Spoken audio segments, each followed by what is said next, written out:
ሰላም ተኸታተልቲ ናይዚ ቻነል ከመይ ትኾኑ ጽቡቕ ክትኮኑ ናይ ወትሪ ትምኒትናን ባህግናን እዩ ሎሞን ከም ወትሩ ኣገዳስን እዋናውን ትሕዝቶታት ሒዝናልኩም መፂና ኣለና ክሳብ መወዳእታ ናይዚ መደብ ምሳና ክትጸንሑ ብኽብሪ ንዕድመኩም ላይክ ምግባር ሼር ምግባር ኣኩም ድማ ኣብቲ ኮሜንት ሴክሽን ርእቶኹም ብሃናፅ መንገዲ ብምግዳፍ ምሳና ኣባላት ናይዚ ቻነል ኮይንኩም ነቲ ኩሉ ንገብሮ ስራሕ ክትሕግዙ ብትሕትና ንሓተኩም ነቶም ከይሰልክኹም ትገብሩ ድማ ደጋጊምና ከየመስገንና ክንሓልፍ ኣይንፈቱን ሎማ ኣርእስቲ ሰፊሕ ኣገዳሲ እዋናዊ ንነፍሲ ወከፍ ኤርትራዊ ድማ ብተገዳስነትን ብዕምቆትን ክርድኦ ዘለዎ ኢለ ዝኣምን እምበር በዚ ክንጅምር ለትስገው In Somalia and the rising risks across the Horn. According to a detailed analysis published by Horn Review, Egypt's recent deployment to Somalia under the African Union Support and Stabilization Mission, known as OSSOM, represents one of the most consequential shifts in the Horn of Africa's security landscape in recent years. Officially described as a counter-terrorism and stabilization initiative, this deployment extends far beyond Somalia's borders, embedding new layers of geopolitical complexity across the region. The sequence of events that made this deployment possible underscores how swiftly the Horn's strategic map can change. In January 2024, Okay, እንታይና ንሰምዕ ዘለና ሓደ ኣገዳሲ ምዕባለ የጋጥም ከም ዘሎ ኣብ ቀርኒ ኣፍሪካ ዝንገር ዘሎ ንሱ ድማ በዓላቶም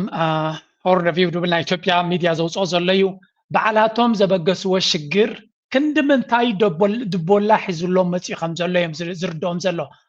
ኣብይ ኣሕመድ ብዕንደራ ናቱ ዝገብሮ ዘሎ ከመይ ገይሩ ቀርኒ ኣፍሪካ ፖለቲካ ናይ ቀርኒ ኣፍሪካ ብቅፅበት ከም ዝቕየር ይገብር ከም ዘሎ በዓላቶም ክእመኑ ጀሚሮም ኣለዉ እዚ ንነዊሕ ከይጠመትካ ዝግበር ዘሎ ዕንደራ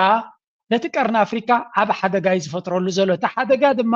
ቀንድን ብመሰረቱ ነታ ኢትዮጵያ ትበሃል ሓደጋ ዝፈጥር እዩ ምክንያቱ እዚ ናይ ግብፂ ክትሪእዎ ኢኹም ንሳቶም ብኸመይ የንብብዎ ኣለዉ ኣዝዩ ኣሰካፊ ኮይኑ ዝስምዖም ዘሎ ጉዳይ በዓላቶም ብዝፈጠርዎ ግብፂ ኣብ ዝሓለፈ 30 ዓመት ክትገብሮ ኢላ ሓሲባ ዘይነበረት በዓላቶም ሰራዊት ናይ ግብፂ ኣብ ትሽትሾም ከም ዝመፅእ ገይሮም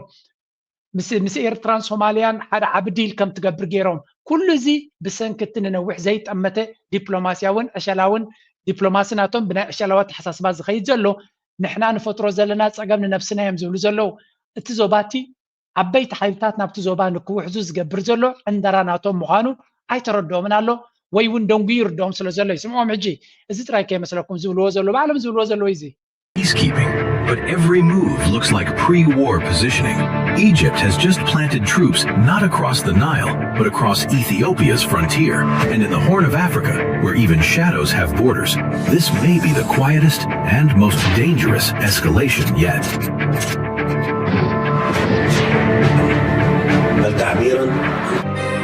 On paper, Egypt is stabilizing Somalia. In reality, Cairo has just crossed a geopolitical Rubicon, deploying its military into the Horn for the first time in modern history, under the cover of an African Union badge. Addis Ababa calls it a forward operating base. Cairo calls it peacekeeping, but analysts are calling it what it truly is, a quiet march toward Ethiopia's border. This is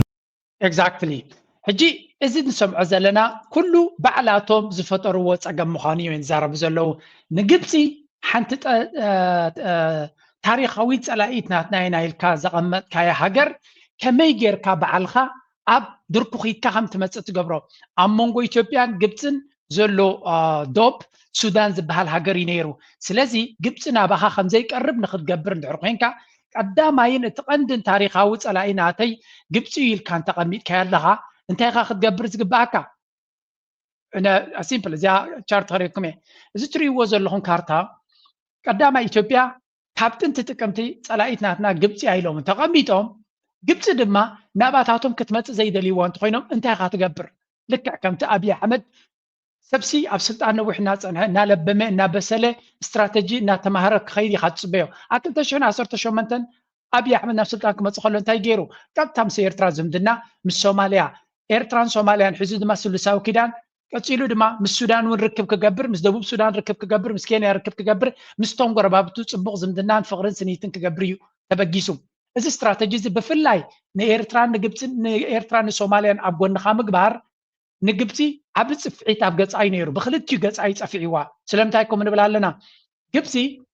ሱዳን ምስኦም ክትከውን ኩሉ ግዜ ምክንያቱ ሱዳን ንባዕላ ካብቲ ውሕጅ ትጥቀም ስለ ዝኾነት ሱዳን ፈትያ ከይፈተወት ምስ ግብፂ ክትከውን ንሳ ንባዕላ ብሓደ ዓይነት ፀገም ስለ ዝፅልዋ ኤርትራን ሶማሊያን ግን ክልተ ካልኦት ዓይነት ካርታ ዘለዎን ካልእ ዓይነት ብኻልእ መንገዲ ዝፅለዋ እምበር ብጉዳይ ናይ ኒል ዝትንክፈን ጉዳይ ኣይኮነን ንኤርትራ ንሶማልያን ኣብ ጎኒ ግብፂ ምግባር ፍሹል ፖለቲካ ናይ ኢትዮጵያ ዘንፀባርቕ ምዃኑ ብዙሓት ኢትዮጵያውያን እንኮላይ ኣብቲ ፓርላማ እዮም ተዛሪቦሞ ደጋጊሞም እዚ ድማ ውፅኢት ናይቲ ንነዊሕ ከይጠመተ ዝኽየድ ዘሎ ዕንደራዊ ፖለቲካ ዝፈጥሮ ዘሎ ፀገም እዩ ሕጂ እንታይ እዮም ዝብሉ ዘለዉ በሽሓት ዝቁፀር ሰራዊት ናይ ግብፂ ክሳብ ዓንቀሩ ዝዓጠቐ ንፀጥታ ናይ ሶማልያ ከውሕስ የኢሉ ኣትሎ ዕላማ ናቱ ግን ብንጹር ናይ ግብፂ ሰራዊት ንሶማልያ ሰላምን ርግኣትን ወላ እኳ እቲ መልእኽቲ ንኸም እንተኾነ እንታይ ኣጀንዳ ከም ዘለዎ ግን ንዓና ዝጠፍኣና ኣይኮነን እዮም ዝብሉ ዘሎ ባዕላቶም እዮም እዚ ናይ ኢትዮጵያ ሚድያ እዩ ከም ዝብል ዘሎ ስለዚ they already know ባዕልካ ዝፈጠርካዮ ዕንደራ እንታይ ዓይነት ፀገም ከም ዝፈጥረልካ ግብፂ ድማ ኩሉ እቲ ዘሎ ኩነታት ብዓይኒ ኣብ ጣውላ ብዝርርብ ንክፍታሕ ዘሎ ተኽእሎ ዳርጋ ተዓፂ ኢሎም እዮም የለውን ኩሉ ገዲፎም እዮም there is no negotiation ዝኽየድ ጉዳይ የለን ኣብዚ ንሳቶም እቲ እንኮ ዝገበርዎ እንታይ እዩ ንኤውሮጳዊ ሕብረትን ከምኡ ድማ ንኣሜሪካን ኣብ ዙርዮም ንምግባር ብዙሕ ተንቀሳቒሶም እዮም ስለምንታይ እሳቶም ኣብ ጎንና እንተኮይኖም ጥራዮም ነዚ ጉዳይ እዚ ክንሰግሮ ንኽእል ኢሎም ሓደ እቲ ናይ መጀመርያ ምስ ኣሜሪካ ዘለዎም ሽርክና ነቲ ክገብርዎ ዝደልዩ ኣሜሪካ ኣብ ጎኖም ክትከውን ከም ትኽእል ዝገበርዎ ኣብዚ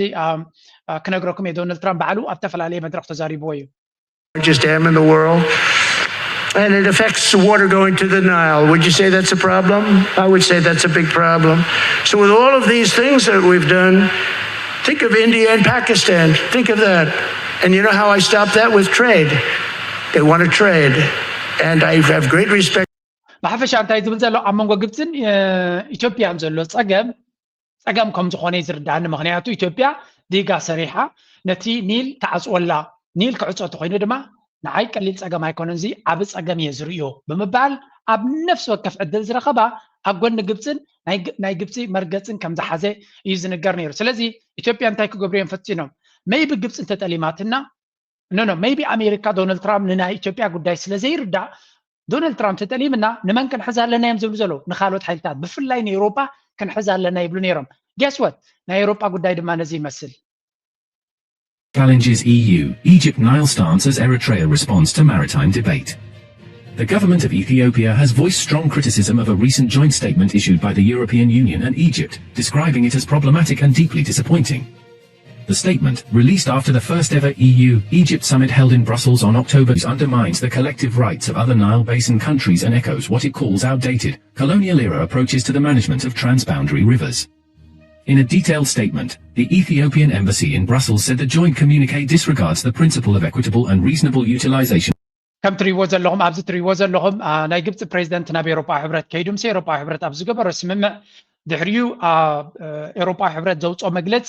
ነቲ ናይ ግብፂ መርገፂ ብምሓዝ ኣብ ጎኒ ግብፂ ጠጠው ከም ዝበለ ኤምባሲ ናይ ኢትዮጵያ ኣብ ብራስልስ ብመግለፂ ብምውፃእ ከም ዝኾነኖን ኤውሮጳ ትኽተሎ ዘላ ፖሊሲ ድማ ናይ ብሓቂ ዝሕፍር ምዃኑ እዮም ዝብሉ ዘለዉ ምክንያቱ ኣብ ጎኒ ግብፂ ጠጠው ምባላ እዚ ድማ እንታይ ይበሃል ብቋንቋ ዲፕሎማስያዊ ስዕረት ይበሃል ግብፂ ኣብ ኤውሮጳ ሕብረት እውን ስዒራቶም እቲ ዩሮፒያን ዩኒዮን ኮሚሽን ምስ ግብፂ ጠጠው ንኽብል መሪፁ ኣሎ ስለዚ ግብፂ ንኤውሮጳ ሕብረት ሒዛ ኣላ ፖለቲካሊ ዲፕሎማቲካሊ ኣብ ጎኖም ኣለው ኣሜሪካ ኣብ ጎኖም ኣላ ብመንገዲ ዶናልድ ትራምፕ ምክንያቱ ኣብ ጉዳይ ናይ ቀዛ ዓብ ተራ ስለ ዘለዎም ናብቲ ናይ ጂኦፖለቲካ ውድድር እውን እቲ ጂኦግራፊካዊ ኣቀማምጣ ስትራቴጂካዊ ኣቀማምጣ ናይ ግብፂ ኣመና ኣገዳሲ ስለ ዝኾነ ስለዚ ነዞም ክልተ ፓወርስ ንኢትዮጵያ ኣብ መብዛሕቲ ግዜ ሽፋን ዝህብዎ ንክልቲኦም ሓይልታት ሒዙ ኣሎ እቶም ተሪፎም ዘለዉ ሓይልታት ራሽያን ቻይናን ድማ ብፍፁም ቅዱስ ኣንፃር ግብፂ ኮይኖም ምስ ኣቢ ኮይኖም ኣንፃር ግብፂ ጠጠው ክብሉ እዮም ኢልካ ዝሕሰብ ኣይኮን ኣፀቢቆም ንግብፂ ዝደልዩ ሃገራት እዮም ስለዚ ኣብይ ኣሕመድ ብዓለም ደረጃ ኢንተርናሽናሊ ኣብቲ ጉዳይ ናይ ገርድ ክኸውን ከሎ ዓለም ኣንፃሩ ከም ዘላ ተረዲይዎ ኣሎ ነዚ ጉዳይ እዚ ብዓለም ደረጃ እናተሰዓረ ከሎ ድማ ውፅኢት ናይዚ ኩሉ ኣበይ ተራ ይመስለኩም እዚ ኢትዮጵያ ትኸዶ ዘላ መንገዲ ውጥቀት ከም ዘጋጠሞ ብዓለም ኢትዮጵያውያን ኣበይ ተረዲይዎ መስለኩም ሓንቲ ክነግረኩም እየ እዚኣ ዝበለፀት መርኣያ ናይዚ ኩሉ ዝኸድዎ ዘሎ ውጥቀት ከም ዘለዎ የስንት ሀገር መሪዎች መጡ ሪሊ ኢትዮጵያ በአፍሪካ እንዲህ አይነት ግዙፍ የሆነ የህዳሴ ግድብ ስታስመርቅ እንዴት ነው እሱ አንድ ከምዕራቡ ዓለም እንኳን ወዳጅ ነው የምንላቸው ሀገሮች እንዴት አይመጡም ከጥንት ጀምሮ 100 ዓመት የግንኙነት ታሪክ አለን የምንላቸው ሀገሮች አንድ መሪ እንኳን እንዴት አይገኝልንም? እዚህ የጎረቤታችንም እኮ ምኑ አይደለም የተገኙት። ይሄ በየሀገራቱ ያሉ ዲፕሎማቶች ትልቅ ስራ መስራት ነበረባቸው። ፈረንሳይ ኢትዮጵያ ወዳጅ ናት፣ ቀደም ወዳጅ፣ እንግሊዝ ቀደም ያለ ወዳጅ ናት፣ አሜሪካን ቀደም ያለች ወዳጅ ናት። እንዴት ነው ከነኛ ሀገሮች እንኳን ትልልቅ እንትኖችን እዚህ ቦታ ላይ መሪዎቹ ባይገኙ እንኳን አትሊስት በዛ ደረጃ ትንሽ የመጥን አካል መገኘት ያልቻለበት ምክንያት? ኤግዛክትሊ እዚ እጅ ብዙሓት ኢትዮጵያውያን ተዛረቡሉ እዩ ዝዓበየ ዲጋ ናይ አፍሪካ ወይ እውን ሓደ ዓብይ ዲፕሎማሲያዊ ሓደ ዓብይ ቁጠባዊ ፕሮጀክት ኣብ አፍሪካ ነመርቕ ኣለና እናበልና ኢትዮጵያ ድማ ናይ 100 ዓመት ዲፕሎማሲያዊ ርክብ ኣለወን ምስ ካልኦት ሃገራት ኢልካ ትዛረበላ ከመይ ገይሩ ሓደ ናይ ኤውሮጳ መራሒ እዚ ኩሉ ምሳነ ናይ ዓመታት ታሪክ ዘለዎም ሓደ ኤውሮጳዊ ኣብቲ መመረቕታ ክረአ ዘይክእል ማክሮን ንኣቢ ፈትዎ ይበሃል እታ ናይ ጣልያን ሜሎኒ ትፈትወይ ወይ ፅቡቅ ዝምድና ኣለዎ ኢሎም እዮም ዛረቡና ዩኬ ፈትወይ ጀርመን ፈትወይ እናተባሃለ ጌርዲ ክምለቕ ከሎ ግን ሓደ ጥርፍር ዝብል ካብ ቻይና ዝኩሉ ትፈትወና እያ ድበሃል ካብ ራሽያ ማንም ዲፕሎማት ካብ ሃገሮም ድመፀ ናብቲ መመረቕታ ኣይተሳተፈን። እዚ ድማ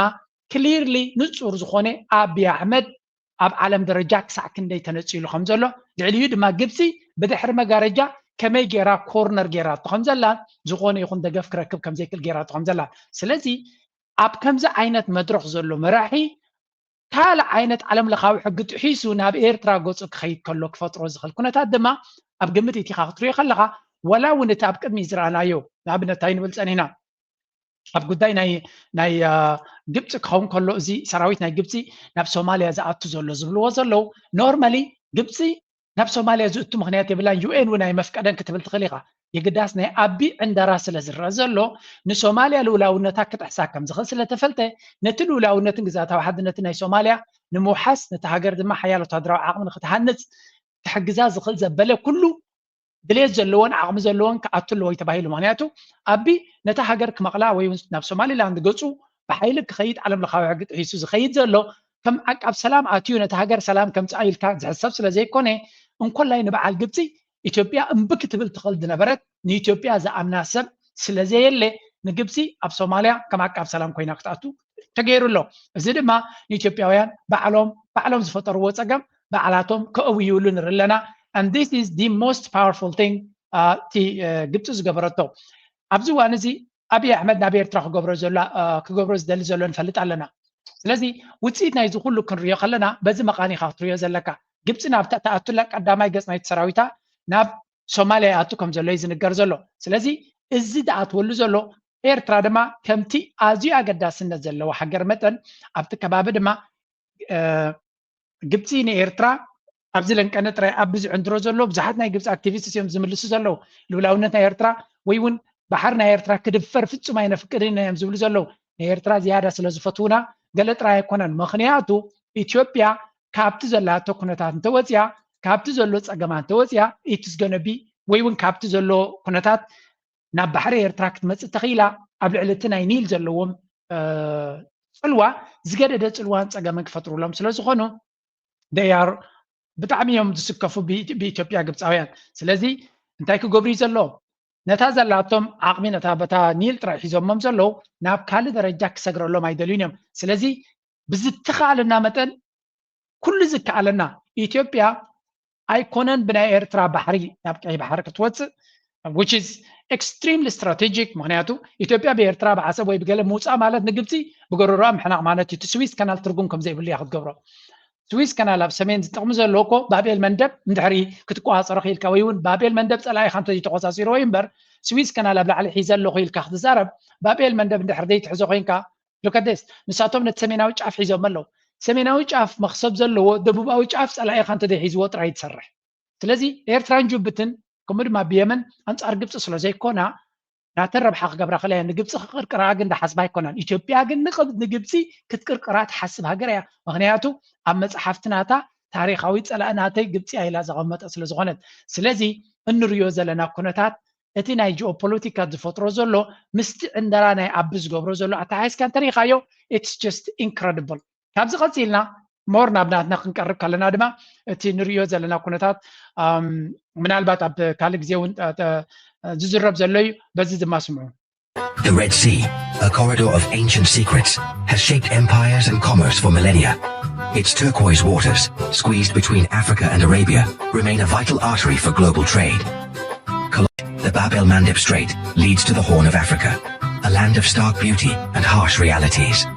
On Djibouti's coast sits the port of Tajura, once built with hope, but soon forgotten, its cranes idle against the sky.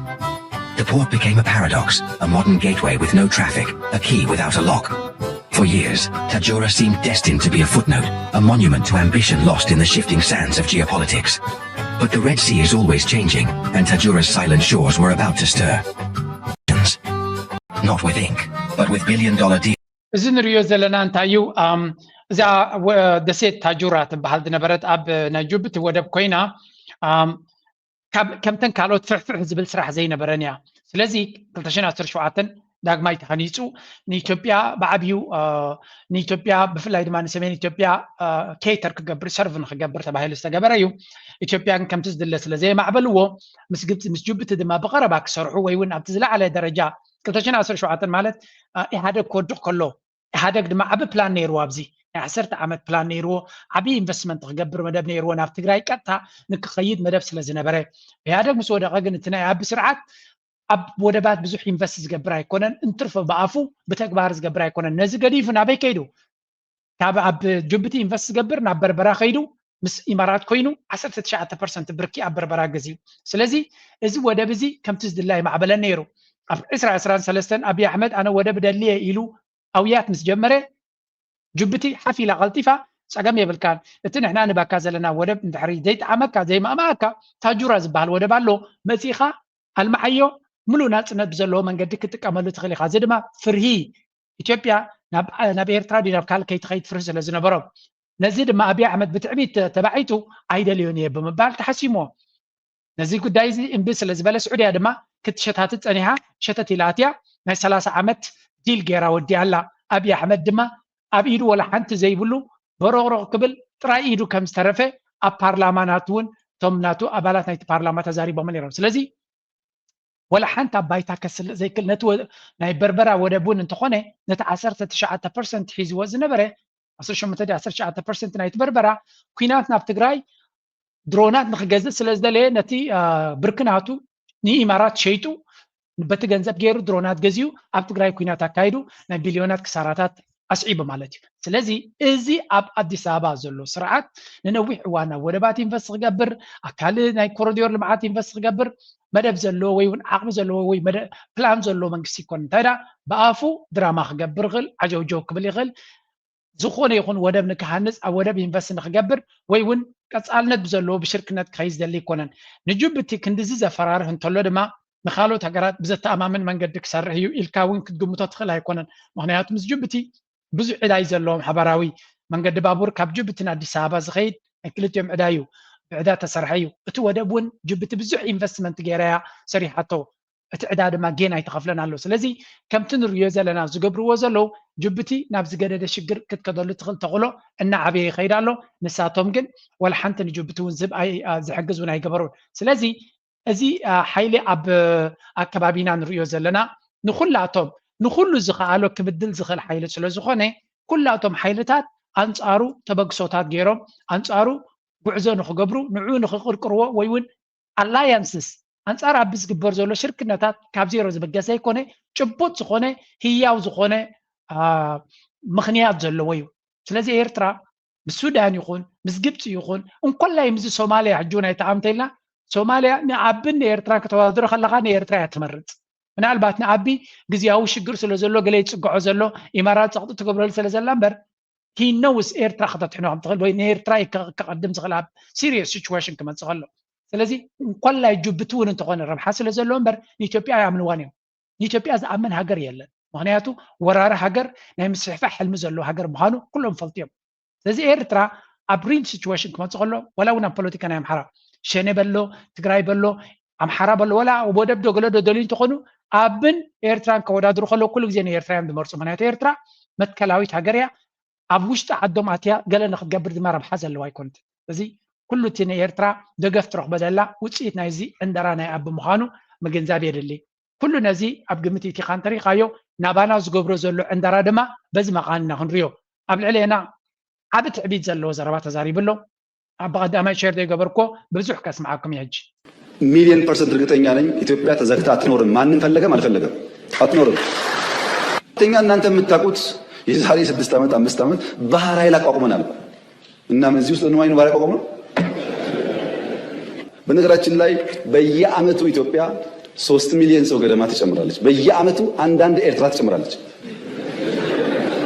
በየዓመቱ ኢትዮጵያ 3 ነገሮች ያስፈልጋታል። አንደኛ ሰላም፣ ሁለተኛ ልማት፣ ሶስተኛ የባህር በር። 30 ዓመት ተኝተናል። አሁን ነቅተናል። ጥያቄያችንን እንቀጥላለን። ሰላምም ልማትም ባህር በርም መንግስት كم تريوا لهم زياتهم نزي فيديو زي كم زجيرا قنابيرنا عالم كتفلتو اب اكس ون بوست زجيرا له بليز شير قبرو ابدن ساوند بايتس بحال حد صرتي جن جلست زخونا ززاربون زلو ازي اواجنا يكوينات ابل الارترا نكتب له زخل جبتي مغنياتو مجمريا ኢትዮጵያ ርግጸኛ ሚሊዮን ፐርሰንት ርግጸኛ 100% ርግጸኛ ዝበሃል ግን እሱ ለሊ 100 ሚሊዮን ፐርሰንት ርግጸኛ ኢትዮጵያ ናብ ኣፍደገ ባሕሪ ክትምለስ ምዃና ይፍተው ይጽሉ በዚ ይኹን በቲ ይኹን ብፍቶት ይኹን ብሓይሊ ዲፕሎማሲ ይኹን ተደየለ ብሓይሊ ኢትዮጵያ ናብ ኣፍደገ ባሕሪ ክትበጽሕ እያ ስለዚ እዚ ምናልባት በናይ መንገዲ ክትበጽሕ በናይ ወገናዊ ባሕሪ ክትበጽሕ ንድብል ገለ ክትሓተት ትኽእል ኢኻ ንሱ ግን ኤክስክሉሲቭሊ ናብ ኤርትራ ዘተኮረ እዩ كل نجارنا بيرترا زتكورين يرتزربا لذي بيرترا بحيلي أفتق بحرنا يرترا منزي أكو السدي يزبل زلو فيلد مارشال يكون اتخالد نحل بحر حلافنا تزلو لما تم ساسالي 3 عامت دك إسناس هنا ويونجلنا تبعله أرجع نتصور زخونة مفرر حبل إلى يرترا غيره مالو يرترا دم ملي سالا يرترا نزي أبي أحمد زبلو ملسي باتلو لا ملسي سنهلنا خرينا أتزجرم كونتاتنا يزياتهم أتزجرم مالتيو قبل اليرترا قبل المنكس يرترا زبلو كنسمع مجمرة مهنياتو تكونتات ساكندي أبحماق درجة وريدهم زلو كيدهم زلو اختلط بفريو عندما يستوق أول ناس يستوقان لمثالي بارتي اللي بتاجر مرجع اللي بتاجر هجى منكس اللي بتاجر وتعت اللي بتاجر تصفى اللي بتاجر تلتفو لإثيوبيا تصفى لما تأمشي تسويل كمان نيمارو የነሱን ዲሞክራሲ እንዳይ መንግስት አይታወቅ ካቢኔ አይታወቅ ፓርቲ አይታወቅ ህገ መንግስት የለ ምርጫ የለ ይህን ባንዳዎች ውሎ ማየት በቂ ነው ሰው እኮ ከፍሬው ይታወቃል ባይናገርም ከፍሬው ይታወቃል ውሏቸውን ስታዩ ዛፍ በፍሬው እንደሚያስታውቀው ሁሉ እነሱ ያስታውቃሉ ለምሳሌ ፓርቲ የሌለበት ሀገር ምርጫ የሌለበት ሀገር ህገ መንግስት የሌለበት ሀገር ወጣት የሌለበት ሀገር ተስፋ የሌለበት ሀገር ተለጥፎ ለኢትዮጵያ ተስፋ ሊያመጣ የሚችል ሰው የለም ከማን ነው የሚማረው መቼም እዚህ ትሪዎ ዘለኹም ናይ መወዳእታ ደረጃ ናይ ዕንደራ ናይ ኣቢ ክትርኢ ትኽእል ኢኻ دحاني تو انتاي جيروم اسك جيروم لو نتاز بلا زلو مجمريا انتاي بلالو ايرترا لمانم ابنت كتكون تخل هاجر يكونتن مغنياتو بارتي بلا ديمقراسي بلا مرجع بلا كابيني بلا حق منغستي بلا نابليو زلف ايرترا كتشن 10 شومنتن مس بريزيدنت سياس كزور كلون يسو قبل كلون حلف حليفو ناي قال كدان كاتم كتخلو ايرترا شعو كال منغست سلازي نبرا ويون كال عينت اكايدا سلازي نبرا ويون كال عينت قرص سلازي نبرا يكونن سلازي نسو زبلو زلو ايرترا قدميون كسابلو من زتغير نجر يلن نسو بتزق قاير زلو سب نسو مخاني زنجر نزا فيديو زيا بزي كليب غيرو ما زلو تراي اوريدي من ابتوان تزلا على لو تقبر كم زلون نيرترا 5 زغلص ازلو كم دليتو غليصو نذسي منغست جن تنبركيخو اغرو الناس عامه ايدو الناس عامه حلف حليفو مغبب عليه زقربلون بريزيدنت نابله وش لخلخ زبل زنبر ايرترا ناي سلام حيل مخانا نحنا ترادي كونا زوبات ترادي كونس عالم ملو فليتيو يلو زفكر زنبر اب غزي صلمات እንኳን አይኮነን ፈተው ተخصላሎት ካወኒ ዝጣልማካ ስለዚ ህዝብ መንግስትን هاجرنا يرتراز جبرونا نحوار خنت علمان كن رسعنا يكونن زبل زنبر بالحس ተገምቲሉ ሕጂ ኤርትራ ኦምስ ብፍሪያ እያ ትፍረድ ከም ዝበሃል ኣብ ኤርትራ ንባዕሉ ፅቡቅ ዘይገበረ መንግስቲ ንዓና ፅቡቅ ክገብረልና ኢሉ ምስ ኤርትራ ዝሰርሕ ዘሎ ኢሉ ነቶም ካልኦት ባዕልካ እንዲኻ ምሂርካዮም ይብልዎ ኣለዉ ንስኻ ንመንግስቲ ኤርትራ ንመጀመርያ ተንበርኪኽካ ምስ ዝሰራሕካ መጋበርያ ናቱ ኮይንካ ሕሉፍ ሓሊፍካ ኢትዮጵያውያን ዝብልዎ እዩ ሕሉፍ ሓሊፍካ ንዓ ሓግዙን ኢልካ ኣብ ሃገርካ ውግእ ንክገብር ዝመረፅካዮም ብዕቡል ኣፅዋር ንክዓትኩ ዝገበርካዮም ባዕልካ እንዲኻ ሎሚ እቶም ካልኦት ተጥፍኦም ዘለካ ንስኻ ነፍሶም ንከትሕኑ ምስ ኤርትራ ስለ ዝወገኑ ድዩ መንግስቲ ኤርትራ ሕማቅ ኮይኑ ተሰሚዕካ እናበሉ ድማ ክምልሱሉ ንሰማዕ ኣለና ናይ ብሓቂ እዚ ሰብ እዚ ሓደ ነገር is clear ኣብ ኤርትራ ምስ መራሕቲ ናይ ኤርትራ ብፍላይ ምስ ፕሬዚደንት ኢሳያስ ናይ ሓዋሩ በቲኹ ከም ዘሎ በዚኻ ትፈልጥ ናይ don't think ተመሊሱ ይነበነው ፖለቲካ ዘይፍለጥ ዘይግበር ነገር የለን ተመሊስካ ሰላምታ ክግበር ይኽእል ወይ እውን ዕርቂ እውን ክግበር ይኽእል ኸውን ይነበነው እዚ ፖለቲካ ናይ ቀረን ኣፍሪካ ፈፂንካ ዘተኣማምን ኣይኮነን ካለ ነገር ተተغይሩ ክቀያየሩሉ ዝኽእሉ ኩነታት ኣሎ በዚ ኮይኑ በቲ ግን እቲ እሱ በፂሕዎ ዘሎ ደረጃ ናይ መወዳእታ ደረጃ በፂሑ ከም ዘሎን ካብ ኤርትራ ከም ዝቐበፀ ኤርትራ ድሕሪ ሕጂ ንኤርትራ ንምጥፋእ እምበር ምስ ኤርትራ ክሰርሕ ዘይደሊ ዝመስል ዓይነት ፖለቲከኛ ኮይኑ ኣሎ ንብል ኣለና ስለዚ እዚ ኩነታት እዚ ኣብ ኢትዮጵያውያን መጀመርያ ኣይኮነን ኣቢ ከምዚ ገለገለ ሰብ ኣሎ ኣብስ ዲያብሎስ ገለ ዝብሉ ነው ፖለቲካ ናይ ኢትዮጵያ ኩሉ ግዜ ከም ኮይኑ maybe ኣነ ካበይ ከም ዝጅምር ኣይፍልጥን ግን ራስ ወልዲ ሚካኤል እንታይ ኣጋጢሞ ቅድሚ ሕጂ ኣሚኖም ሒሎም ዘምፅዎ እንታይ ገይሮም ራስ ወልዲ ሚካኤል ኣታሊሎም ከም ዝቀተልዎ ዝንገር እዩ ኣምዳሓ ንሱስ ናይ ቀደም እዩ ኣይርከብናሉን ፅፅዋይ ክትብልዎ ትኽእሉ ኢኹም ወል ፕሬዚደንት ኢሳያስ ብዕድሚ ኣሎ ምስ መለስ ዝነበሮም ዕርክነትን ቅርበትን ህዝባዊ ግንባርን ህወሓትን ዝነበሮም ቅርበትን ታሪክን ኣብ ብግዳ ኣበይ ናይ 2018 መሽኮት ኢሉ ድወፀ እሞ ኣብ ሓፂር ግዜ ከዓ ክሳዕ ክንዱ ኣብ በረኻታት ብሓደ ዝተቃለሱ ሰውራ ብሓደ ንኣዲስ ኣበባ ኣደይቦም ቀዳሞት ሒደት ዓመታት ኣብ ኣዲስ ኣበባ መፂኦም ከይጎብጥዎ ዝከላኸልሉ ዝነበሩ ዝኸዶ ርሕቀትን ንኤርትራ ንምጥፋእ ዝተወስደ ስጉም ትግትሪዮ ከለኻ እዚ ኣየጋጥምን ኢሎም ገምጊሞም ኣይነበሩን ክትብል ከቢድ it's very very difficult እዚ ኣብ ኢትዮጵያውያን ሕጂ እውን እንትኾነ ምስ ህወሓት ዝግበር ዘሎ ፅምዶ ገለገለ ሰብ ኣሎ ምስ ህወሓት ዝግበር ፅምዶ ገለገለ no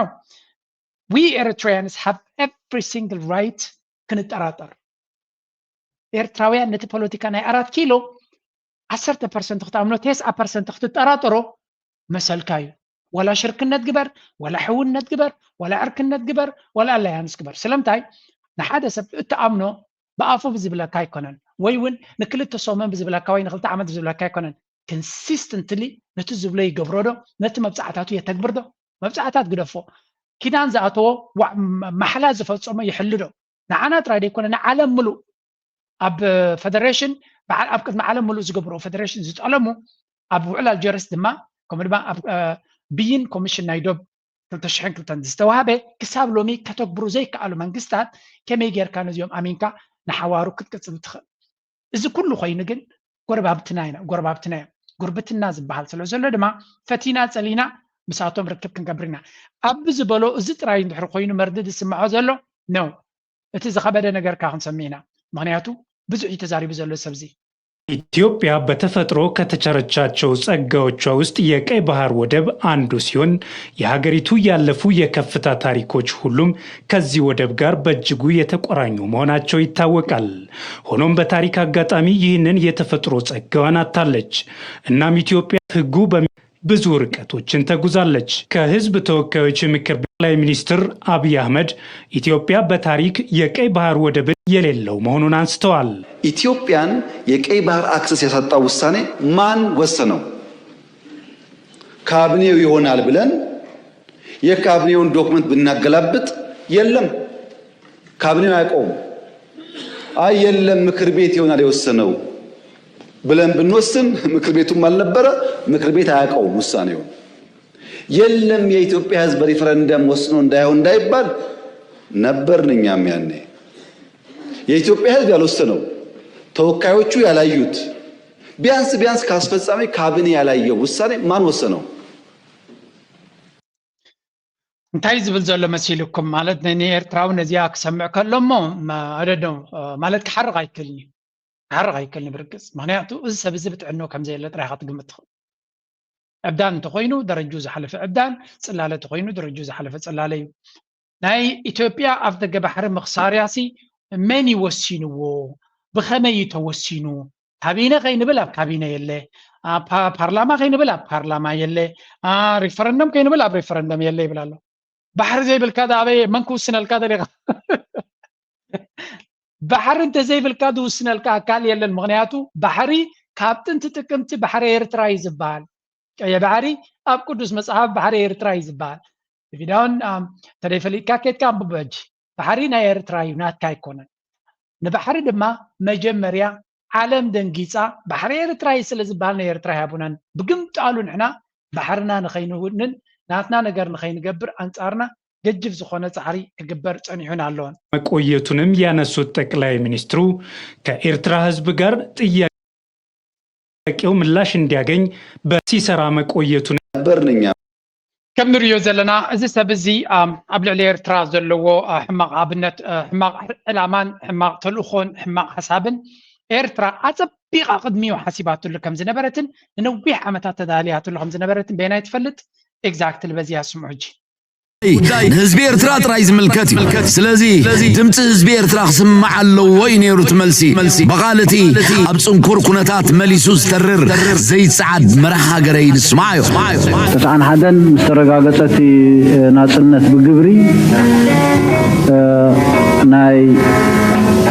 ሕቡራት ሃገራት ዋና ጸሓፊ ሽዑ ዝነበረ ፍሉይ ልኡኽ ሰዲዱ እቲ መስርሕ ቃላጠፈልኩም እንትስ ምስ ኣብ ኣዲስ ኣበባ ዘሎ መንግስቲ ተሳሚዕኩም ተገበርኩም ዶኾነ ይምሓሸን ተባሂሉ የለን ንሕና ንናፅነትና ዝኾነ ይኹን ሓይሊ ኣብዚ ዓለም ድሕሪ ኩሉኻ ኣብ ኢትዮጵያ ዘሎ መንግስቲ ክፍርመልና ኣይንዘልን ተሳሚዕና ኸነቃላጥፎ ምስ ኣብ ኣዲስ ኣበባ ዘሎ መንግስቲ ዓርክናን ማሓዛናን ስለ ዝኾነ ምስኡ ተሳሚዕና ሕጂ ናፅነት ከነምፅእ ወይ ድማ ነቲ ናይ ናፅነት መስርሕ ኸነቃላጥፎ ኣይንዘልን ኢና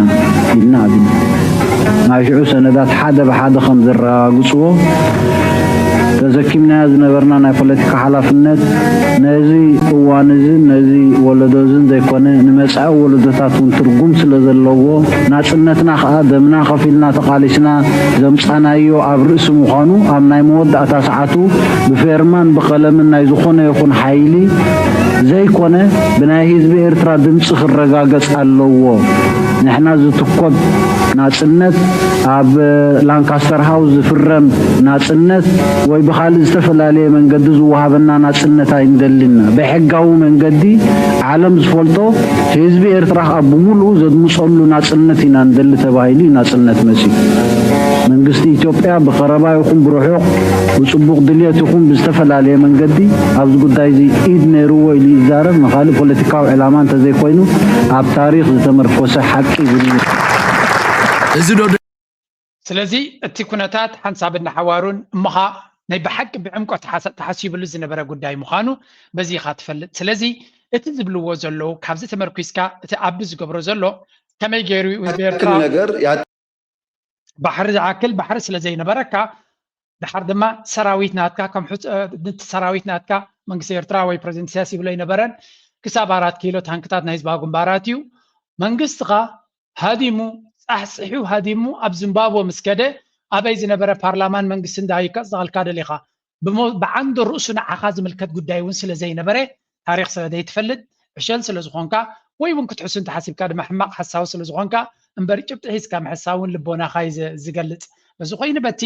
ዝብሎ ዘሎ ዘረባ ክሳዕ ክንደይ ሃውታትያ ምዃኑን ካብ ታሪክ ዝረሓቐ ሰብ ምዃኑ ዝነግረካ ወላ ከተታል እንተፈተንካ እውን እኮ ኣገባብ ኣለዎ ትምትላል ግን ከም ንሪኦ ዘለና እዩ ካብዚ ቀፂልና መንግስቲ ኤርትራ እቲ ናይ ቀደም ፕሬዚደንት ኢሳያስ ዝበሎ ጥራይ ደይኮነ ኣብዚ ዝብልዎ ዘሎ እቲ ሃሉሲኔሽን ሁተታ ወይ እውን ሃተውተው ምባል ዘረባ ጀሚሩሎም ከም ዘሎ እቲ ዓሰብ ዝብል ናብ ሃለውለው ገፁ ወሲድዎም ስለ ዘሎ መመሊሱኻ እናገደደ ዝኸይድ ዘሎ ምስ ግዜ ስለዚ ናይ መወዳእታ ሕጂ ሌተስት ሙቴሽን ሪቮልቭስ ኣራውንድ invokes population density ሕጂ ድማ ፃዕቂ ናይ ህዝቢ ብፍላይ ድማ እታ ዝብልዋ ዘሎ ኣብ ዓሰብ ሰብ የለን ገዛውቲ ዋና ዘይብሉ ስለ ዘሎ ንሕና ድማ ህዝብና ኣፀቢቑ ይበዝሕ ስለ ዘሎ ምናልባት ኣብታ ቅድሚት ድበላ ንዓዮም ዝብሉ ዘለው ኣብዚያ ዝበላ ሰማይኩም አንተ ኮይንኩም ማንም ፈለገም አልፈለገም አትኖርም። ሁለተኛ እናንተ የምታውቁት የዛሬ 6 ዓመት 5 ዓመት ባህር ኃይል አቋቁመናል። ጽኑዋይኑ ባህር አቋቁመናል። በነገራችን ላይ በየዓመቱ ኢትዮጵያ 3 ሚሊዮን ሰው ገደማ ትጨምራለች። በየዓመቱ አንዳንድ ኤርትራ ትጨምራለች። ስለዚህ ኣብ ዓመት 3 ሚሊዮን ስለት ህዝቢ ስለትወስኽ ኢትዮጵያ ኣብ ነፍሲ ወከፍ ዓመት ሓንቲ ኤርትራ እናወስኸት ትኸይድ እናበለ እቲ ናይ ህዝቢ ቁፅሪ ኩሉ ግዜ ከም መወራዘይ ወይ እውን ከምዚ ፀቕጢ መፍጠሪ ንኩናት ብዙሕ ወታደራት ክገብር ኢሉ ብቁፅሪ ጥራይ ስለ ዝሓስቦ ከምኣ ገይሩ ክዛረብ ተራእዩ ኣሎ። ኤርትራ ዓሰብ we are told is sparsely populated. yes ብዛዕባ እቲ ህዝቢ ዓሰብ ውሑድ ምዃኑን ናይ ኢትዮጵያ ብዙሕ ህዝቢ ድማ ምናልባት ነቲ ቦታ ንመምለክ እንጥቀመሉ ኢና ዝኣንፈተ ዘረባ ተዛሪቡ ነይሩ ብምባል መንግስቲ ኤርትራ ከባጭቆሉ ኢና ንሰምዕ ዘለና ንኣብይ ኣሕመድ ማለት እዩ። ስለዚ እዚ ኣብ ዓሰብ ሰብ የለን ንሕና ድማ ብዙሕ ሰብ ንወልድ ኣለና ዝብል ጥቕሲ is rapid logic as paraphrased in the discourse in the parliament yesterday, the accusation of Assab preferably through negotiations otherwise through military invasion. ስለዚ እንታይ ዝብል ዘሎ እዚ ዝብሎ ዘሎ ብዙሕ ህዝቢ ስለ ዘለና ብዙሕ ንወልድ ስለ ዘለና ኣብ ኤርትራ ድማ ውሑድ ህዝቢ ስለ ዘሎ ይግባአና እዩ ዝብል ከም ምኽኒት ተቐቢሉ ንዓሰብ ንምውሳድ እንተተኻይሉ ብሰላም እንተኮይኑ ብሰላም እንተዘይኮይኑ ድማ ብሓይሊ ክንወስዶ ኢና ዝብል ዘረባ ሰሚዕና ኣለና። እዚ ከዓ ኩሉ ግዜ ሃገራት ቅድሚ ምውራረን ሓደ ምኽንያት እየን ዘቕርባ ንህዝቢ ሓራ ከነውፅኦ ንህዝቢ ዲሞክራሲ ከነእትወሉ ወይ ንህዝቢ ጭቆና ስለ ዘለዎ ከነገላግሎ ብዝብል ምኽኒት ኢኻ ውግእ ትጅምር ወይ ወራር ትጅምር። እዚኣቶም ድማ ተመሳሳሊ ዓይነት ናይ ገዛእቲ ባህሪ ብምርኣይ ኣብይ ኣሕመድ ማለት እዩ ህዝቢ ኤርትራ መስኪን እዩ ጭቁን እዩ ስደት ዘሎ እዩ ሓራ ከነውፅኦ ኢና ብዝብል ምኽንያት ኣብ ኤርትራ ኩናት ክገብር ይሓስብ ከም ዘሎ እዮም ዝነግሩ። ኣብ ዝጥቀመሉ ዘሎ ስነ መጎድ ድማ ኣብ ዓለም ተራእዩ ዘይፍለጥ ብፍላይ ድማ ኣብዚ ምዕብል ዘበን ዘለናሉ ተራእዩ ተሰሚዑ ዘይፍለጥ ምዃኑ ናይ ብሓቂ ዘሰክፍ ምዃኑ እዮም ዝገልፁ ዘለው ብመንገዲ መንግስቲ ኤርትራ ማለት እዩ። ስለዚ ነዚ ቀረባ ነዚ ነገራት ብቀረባ ይከታተልዎ ከም ዘሎ ኢና ንሰምዕ ዘለና። ኣነ እውን ብግደይ ፅሒፈ ነይረ። እዚ ድማ ኣብይ ቀፃሊ ንኩናት ይውጅ ኣሎ ብዝበርትዐ ማይክሮፎን ኤርትራ ብህዳት ትኽተለላ ዓለም ግን ብስቕታ መሪፃ ከም ዘላ ገሊፅ ኣለኹ። ስለዚ ንሪኦ ዘለና እቲ ሳይለንስ ወይ እውን እቲ ስቕታ ናይ ዓለም መመሊሱ የሻድኑ ከም ዘሎን ብተደጋጋሚ 1,000,000% ሹር ኮይኑ ናብ ኤርትራ ወይ ናብ ቅሕ ባሕሪ ክመለስ ከም ዝደሊ ብወገን ኤርትራ ምዃኑ ንሱ ፊልድ ማርሻላቱ ኩላቶም ብሓደ ኮይኖም ዝኸድዎ ከም ዘለውን እዚ ድማ ቀርኒ ኣፍሪካ ኣብ ዝገደደ ሽግር ኣብ ዘለወሉ ኢትዮጵያ ኣብ ትቃፀለሉ ዘላ ሱዳን ኣብ ትቃፀለሉ ዘላ ሶማልያ ኣብ ሓደጋ ኣብ ዘላትሉ ቅሕ ባሕሪ ኣብ ሓደጋ ኣብ ዘለወሉ ግዜ ናብ ከምኡ ጉዳይ ይኽየድ ምህላው ዓለም ስቕ ትብል ምህላዋ ብጉዳይ ኤርትራ ክረአ ከሎ እንታይ ኣለኹ ኤርትራ ነዚ ኩነታት እዚ ካብ ነዊሕ ዓመታት ሓሲባትሉ ዝነበረት እያ ከምታ ብቅድሚ ትራነ ካብ ተስዓታት ካብ ናፅነት ኤርትራ ኣብ ግምት ዘእተው ወይ ዝሕጂ ዝረአ ዘሎ ብወገን ኢትዮጵያ። ስለዚ ኤርትራ እዚ ዝገብሮ ዘሎ ዕንደራ ሓድነት ናይ ህዝቢ ኤርትራ ጥምረት ናይ ህዝቢ ኤርትራ ከምኡ ድማ ፅንዓት ናይ ህዝቢ ኤርትራ መሊሱ ንክጎልሕ ዝገብር እዩ። ልኡላውነት ናይ ኤርትራ ድማ ቅዱስ ዘይትንከፍ ነገርን እዩ። ስለዚ ንዑ ዝትንክፍ ድማ ተቐንዲ ፀላይ ናይ ኤርትራ እዩ። ናይ ኤርትራ መልሲ ንፁር ፕሪሳይስ ወይ ፅፉፍ ክኸውን ሓያል ክኸውን ከምኡ ድማ ዘይንፅበዮ ክኸውን ይኽእል እዩ። ዓለም ዘይትፅበዮ ግብረ መልሲ ናይ ኤርትራ ክረአ ይኽእል እዩ። እዚ ድማ ንስለ ዘረባ ዘይኮነስ ኤርትራ ምናልባት ማንም ሰብ ክግምቶ ዘይክእል ግብረ መልሲ ክትወስድ ትኽእል ትኸውን እያ። ወልሲ እንታይ ክኸውን ከም ዝኽእል እሱ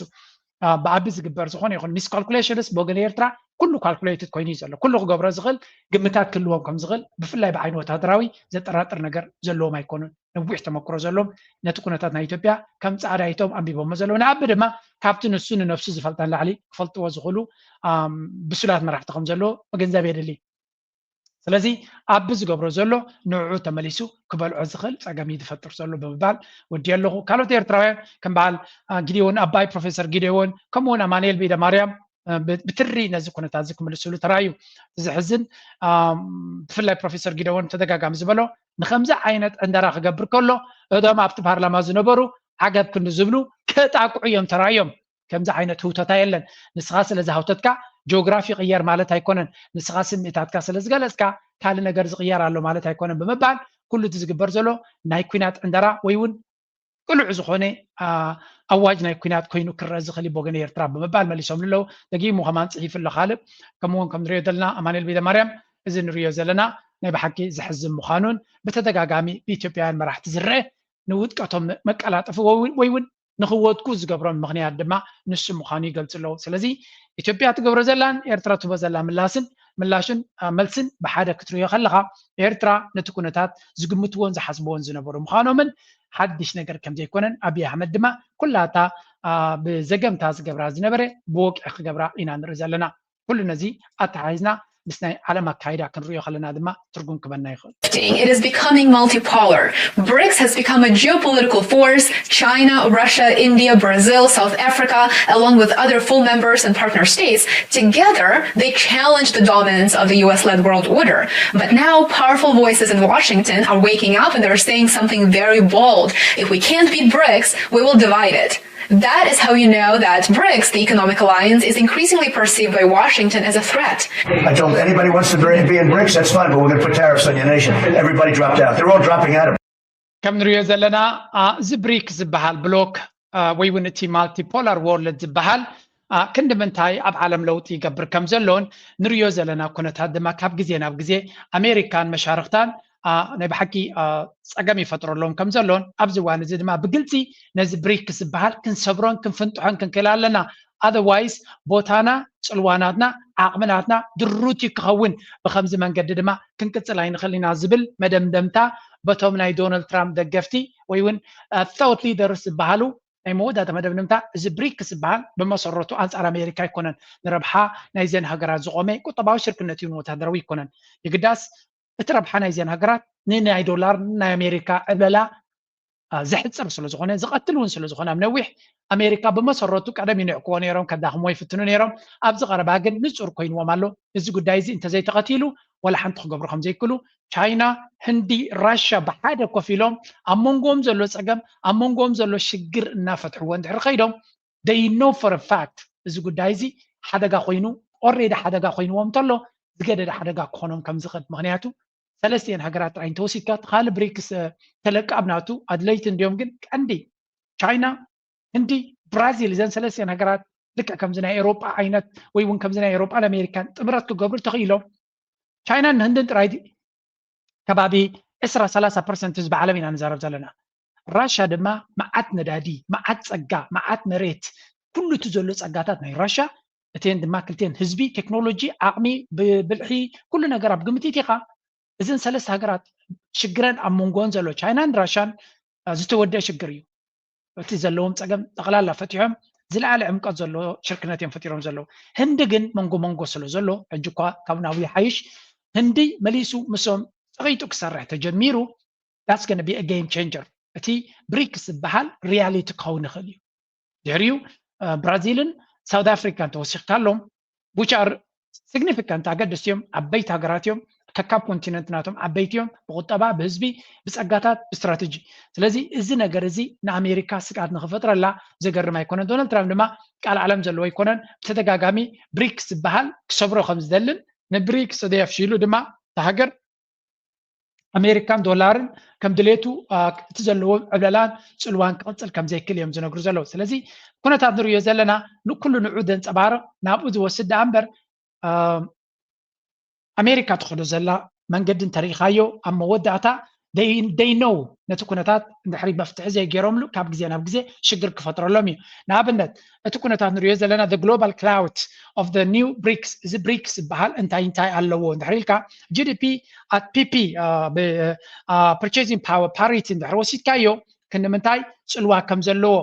እቲ ሓይሊ ከም ትሪእዎ ዘለኹም እቲ ቀይሕ ድሙቕ ቻይና እዩ ድሕሪኡ ህንዲ ይመፅእ ከመይ ኢሉ ይዓቢ ከም ዘሎ ስለዚ ከምኡ ድማ ፖፑሌሽን ኣብ 2024 ክንምንታይ ንኣብነት ብጂዲፒ እንተሪኢኹሞ ከባቢ 35% ናይ ቁጠባ ናይ ዓለምና ኣብዚኦም እዩ ዘሎ ቀፂልካ ብቁጠባ ብናይ ህዝቢ እንተሪኢኻዮም ድማ ከባቢ 45% ህዝቢ ዓለም ኣብዘን ብሪክስ እዩ ዘሎ ብኦይል ፕሮዳክሽን ተሪኢኻ ነዳዲ ተሪኢኻዮም ከባቢ 30% ነዳዲ ናይ ዓለምና ኣብኡ እዩ ዘሎ ጉድስ ኤክስፖርት ዝገብሩ ተሪኢኻ ድማ ከባቢ 22% ናይ ዓለምና ኣብኦም እዩ ዘሎ ስለዚ ድሙቕ ቀይሕ ኣብ ታሕቲ ተሪኢኻዮ ድማ ክንዲ ምንታይ እቲ ናይ ቻይና ፅልዋ ከም ዘሎ ብጀካ ኣብ ነዳዲ ኣብ ካልእ ኩሉ ቻይና ዘለዋ ኣበርክቶ ትሪእዎ ኣለኹም ስለዚ እዚ ኩነታት እዚ ኣስተቢሎም ይርእይዎ ስለ ዘለዉ ነዚ ኩነታት እዚ ኢግኖር ጌርካ ነዚ ሸለሊልካ ሓሊፍካ ክትዕወት ከም ዘይትኽእል ድማ أمريكا يكون أوروبا صبغ يرتردي ومالو يقتلوا جد نساتهم فتننا تومن الأمانة تومن أي دخمنا عليه يقتل يزلون نعم نتابسون. They revealed a desire to challenge, to disrupt the Western-led order. They both have the capacity to do so, especially in coordination with each other. Most of today's great powers are nuclear powers. And to my mind, the risk of mutually assured destruction is channeling conflict away from the battlefield and into the theater of economics, where confrontation isn't existential, but it's not costless. Dalip Singh. بحفشة انتهي يوم زبلو زلو زي لعلو خلو كرا خلونا أمريكان تشاينا نيوز كاندي تاقد داسي جيم تشينجر كون زخل زبلو زلو مغنياتو كلتين نيكولا راويان حقراتين كلتين وتحضروا أغمناتن حياليو كلتين دما مس أمريكان معربا عالمون أبكت تاوز خوني كونفرونتيشن زلوين سلازي نايزين كلتين شركنات هند دما مونغو نابونغو تخيد زخلقن وسيونو زيلو باور كنسو نزي حواويسكا كترو يخلغا اتكاقات امزخل بدهو صبوغ يريز الرأي اللهم زلو دارقا إيروبا حوصونو زعينتنا أمريكا أسرت قزي أقول نغلنا نعنا حسيب كحسبي مساخينا منسأفكم كون الكنغل مترأسكم كون الكنغل أدقكم كون الكنغل نابلي ناتو كبري ناتو ربحا ناتو تسلوا قريفو نأمريكا مقابر يقوينو زعبا ناي راشان تشاينا نتراي نقوم شتن تنزلو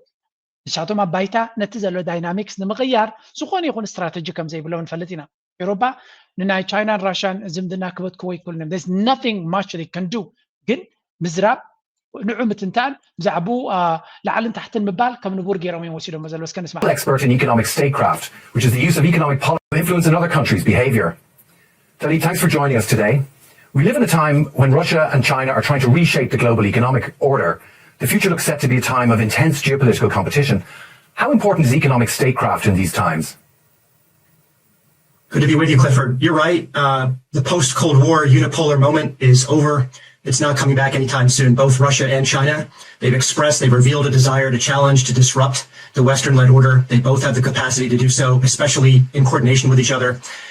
The U.S. and its allies are pushing back, but there's a large and growing number of geopolitical swing states that are increasingly hedging their bets, trying to carve out a non-aligned path. So that's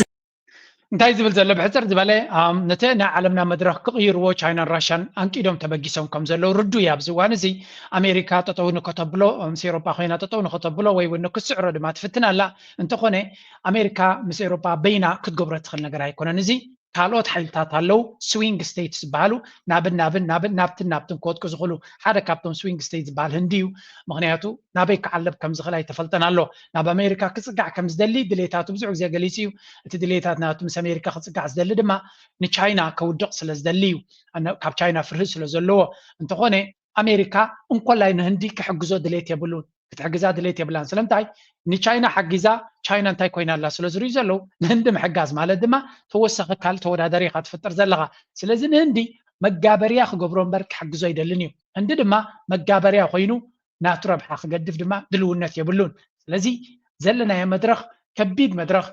راشان تشاينا دما نخالوت هاجرات زبلص عدلات يند فتره زلوا مساخا خنزرارب نخلينا معرينا غيرنا مساخا ديسكاس كنقبر صقام يبلنا صقطي نقبرل كانينا كبلو خلو امريكا ግን بمفرره تراي اذن انا زبلو زلو انت ديركا ابناتي مصاوديا انا زبلكو خغبر عليك انت زيله بوتا كلوكا يبلون ز عينتو زرباينا نسمع زلنا ስለዚህ እቲ ዓለምና ናበይ ገጻት ኸይዳላ አሞዳታ አበይ ክትበልጽያ እንታይ ካውንት ሞዳታ ኣይንፈልጥና ግን ዝኽየት ዘሎ ኩነታት ከተንበበ ተኺልካ ጽቡቕ እዩ ናው መጀመሪያ አመንጎ ተንክልት ሓያላት ዝበሃል ዘሎ ቻይናን ራሽያን ቻይናን አሜሪካን ናይ ንግዲ ርክብ ይግበር ስለ ዘሎ ክግበር ይሕሰብ ስለ ዘሎ እስከ ብዛዕቡ ንዛረብ has begun. In less than 48 hours, Donald Trump and Xi Jinping will meet. It's a high-stakes summit. The US and China are looking to reset trade ties. The goal is to finalize a framework to ease tariff tensions and to stabilize the relationship. But ahead of this meeting, their posture has become combative. China is talking tough with the United States. The statement has come from the Chinese premier. His name is Li Qiang. He was in Kuala Lumpur for the ASEAN summit. He did بحفشة أمون جزء كل تعبيت هجرات ركب كهاد مخانو أب ساوث كوريا كرخبو مخانو من نتزلو ناي كوينات ناي نقدد ما حدا ما علبك قبرولو أداقاتات يكون ماركتس مالتيو كمون هجرات بأنكروز عزبوز الوين مخناتو ديل انت دي تجيرو كنت باكر باش كم زغل ኣብ መወዳእታ ዲል ክግበር ምዃኑ ርግፀኛታት ክንከውን ንኽእል ኢና ስለምንታይ ክንከውን ኣሜሪካ ስለ ዘይወፅኣ ኣሜሪካ ኣብ ትሕቲ ምምሕዳር ናይ ዶናልድ ትራምፕ ቁጠባ ናታ ክርበሽ ፍቓደኛ ኣይኮነትን ዶናልድ ትራምፕ መዐቀኒ ናቱ ቁጠባ እዩ ስታክ ማርኬት ቀጣ ስታክ ማርኬት መዐቀኒ ናይ ፅቡቕ ድዩ ዘሎ እቲ ሃገር ወላ ድኻታት ክንደይ ኣለዉ መናሃብሮ ከመይ ኣሎ ህዝቢ ከመይ ኣሎ ስራሕ ይርከብ ኣሎ ተገለ ዘገድስ ኣይኮነን ስታክ ማርኬት ከመይ ኣሎ የገድሶ እዩ ምክንያቱ ቀጥታ ምስ ሃብቲ ናቱ ዝተሓሓዞ ስለ ዝኾነ ስለዚ ንስቶክ ማርኬት ድማ ምስ ቻይና እናተባሰ ፅቡቕ ክገብሮ ይክእልኒ ሶ what we see is ዲል ከጋጥም ምዃኑ ኣሜሪካ እንታይ ዓይነት ሕድገት ክገብር እዩ ዶናልድ ትራምፕ እንታይ ዓይነት ሕድገት ክገብር እዩ ዲል ክግበር እዩ ቻይና ግን ብኡ ይኮኑን ዝዕቅንዎ ነገር ቻይና ንግዝያዊ ቃንዛ ተቐቢሎም ኣብ ነዊሕ ክዕወቱ ይደልዮም ንኣብነት ኣብዚ ናይ ኣዝያ ንርክብ ዝነበረ እንታይ ኢሎም ከሲሶም ኣሜሪካ not name the United States but he did send a pointed message to Washington.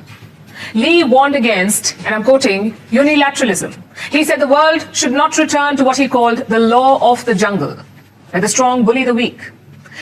So ከም ትሪእዎ ዘለኹም ኣብቲ ዋዕላ ኣብቲ መደረ ናይዚ ሊ ቻንግ ዝበሃል ዘሎ ፕሪሚየር ናይ ፕራይም ሚኒስተር ወይ ክትብሎ ትኽእል ኢኻ ናይ ቁጠባ ሓላፊ ናይ ቻይና እዩ እዚ ኣብቲ ዋዕላ ተራኺቡ ኣብ ዝበሎ ዓለምና ብሕጊ ናይ ጫካ ክትመሓደር ከነፍቅድ የብልናን ሕጊ ናይ ጫካ ድማ እንታይ እዩ ኣብ ጫካ ዝሓየለ እዩ ዝበልዕ ኣንበሳ ንዝረኸቦ ይበልዕ ካልእ ንትሕትኡ ዘሎ ይበልዕ ከምኡ እዩ ዓለምና ብሕጊ ናይ ጫካ ክትመሓደር የብልናን ክሳብ ሕጂ ብሕጊ ናይ ጫካ ክትመሓደር ፀኒሓ እዩ ዝብል ዘሎ እዚ ከዓ ነታ ቃል ኣጉልሒ ስለተዛረባ እምበር ኣሜሪካ እቲ ኣብ ጫካ ንጉስ ኮይኑ ድሌቱ ዝበልዕ ድሌቱ ዝጭፍጭፍ ቀደም ጥራይ ዘይኮነ ሕጂ እውን ልኡላውነት ናይ ሃገር ብዝኾነ ይኹን ምክንያት ገይሩ ክትሕዝ ዝፍትን ዘሎ መን እዩ ዶናልድ ትራምፕን ኣሜሪካን እዩ ስለዚ ኣሜሪካ ሕጊ ጫካ ዝኽተል ሃገር ስለ ዝኾነ ናብ ሕጊ ጫካ ክንከይድ ከነፍቅድ የብልናን እዩ ዝብል ዘሎ ወላ እኳ ሩልስ ቤዝድ ኦርደር ገለመለ ዝብል ናይ ኣሜሪካ ሸፈጥ ዝኾነ ዘረባ እንተሎ ኣብ መወዳእታ እዚ ንሪኦ ዘለና ኢና ስለዚ adult in the room ይብልዎ ኣብ ዓለምና ልቦና ዘለዎ ወይ እውን common sense ክኽተል ዝኽእል መንግስቲ ቻይና ከም ዝኾነ ደጋጊምና ንርኢ ኣለና ብኣፎም ጥራይ ዘይኮነ ዋላ ብተግባሮም ቻይና ኣብ ጥቃ ንኣሽቱ ሃገራት ኣለዋ ኣብ ዓለም ዝናእሰ ሃገር ሜይቢ ታይዋን እዩ ብጂኦግራፊ ክትሪኦ ከለኻ ንታይዋን እውን እንትኾነ ወላ እውን ኣካል ናይ ቻይና እንትኾነ ወታደራዊ ሓይሊ ክትመልሶ መደብ የብላን ኣብዚ እዋን እዚ ተፈራሪያ ትብል እያ ግን ውግእ ጌራ ንታይዋን ክትመልሳ እውን መደብ የብላን ስለዚ ኣሜሪካ ንዘይ ሃገራ ቬኔዙዌላ ክትወርር ኢራን ክትሃርም ዩክሬን ከይዳ ኩናት ክትጅምር ኣብ ካልእ ዓለም ኩናት ክትጅምር ፀገም የብላን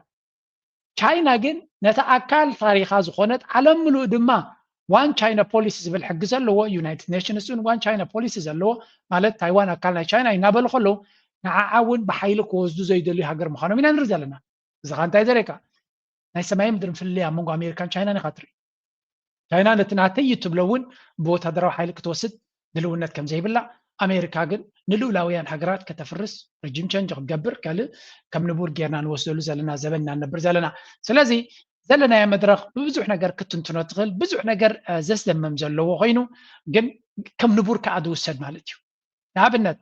እዚ ሕጂ ዝብሎ ዘሎ ቻይና ሓደ ነገር ተራእዩ ነይሩ ናይ ኣሜሪካ ፕሬዚደንት ኣብ ጃፓን ከይዱ ነይሩ እዚ ጉዳይ እዚ ክትሪኦ ከለካ ድማ ዓለምና ኣበይ በፂሓ ከም ዘላ በዚኻ ትርኢ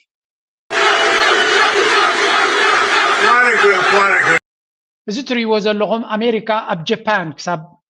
ማይደኖ ካብ 30,000 ክሳብ 40,000 ዝኾኑ ወታደራት ኣለዋ ዓብዪ ወታደራዊ ቤዝ ኣለዋ ኣብ ጃፓን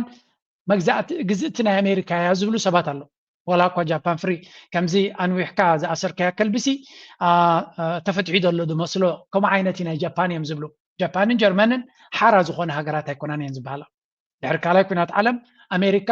ብፍላይ ሕግናተን ይኹን ቋምናተን ሓያላት ንኸይኮና ንጹር ንክኸውን ገይሩ መዲብዎ እዩ ኣብ ኣሜሪካ ኣብ ጀርመን ከባቢ 30,000 ዝኾኑ ወታደራት ኣለዋ ከምኡውን ኣብ ጃፓን ብዙሕ ሰራዊት እዩ ዘለዋ እዚ እጂ ትሪእዎ ዘለኹም ሰራዊት ናይ ኣሜሪካ ኣብ ጃፓን ዘሎ እዩ እቲ ዘገርም ግን ዶናልድ ትራምፕ ምስ ኣብ ካልእ ዓለም ዘለዎ ሰራዊት ምርኻብ ኖርማል ነገር እዩ እንታይ ተዛሪቡ ምሶም ፀገም የብሉን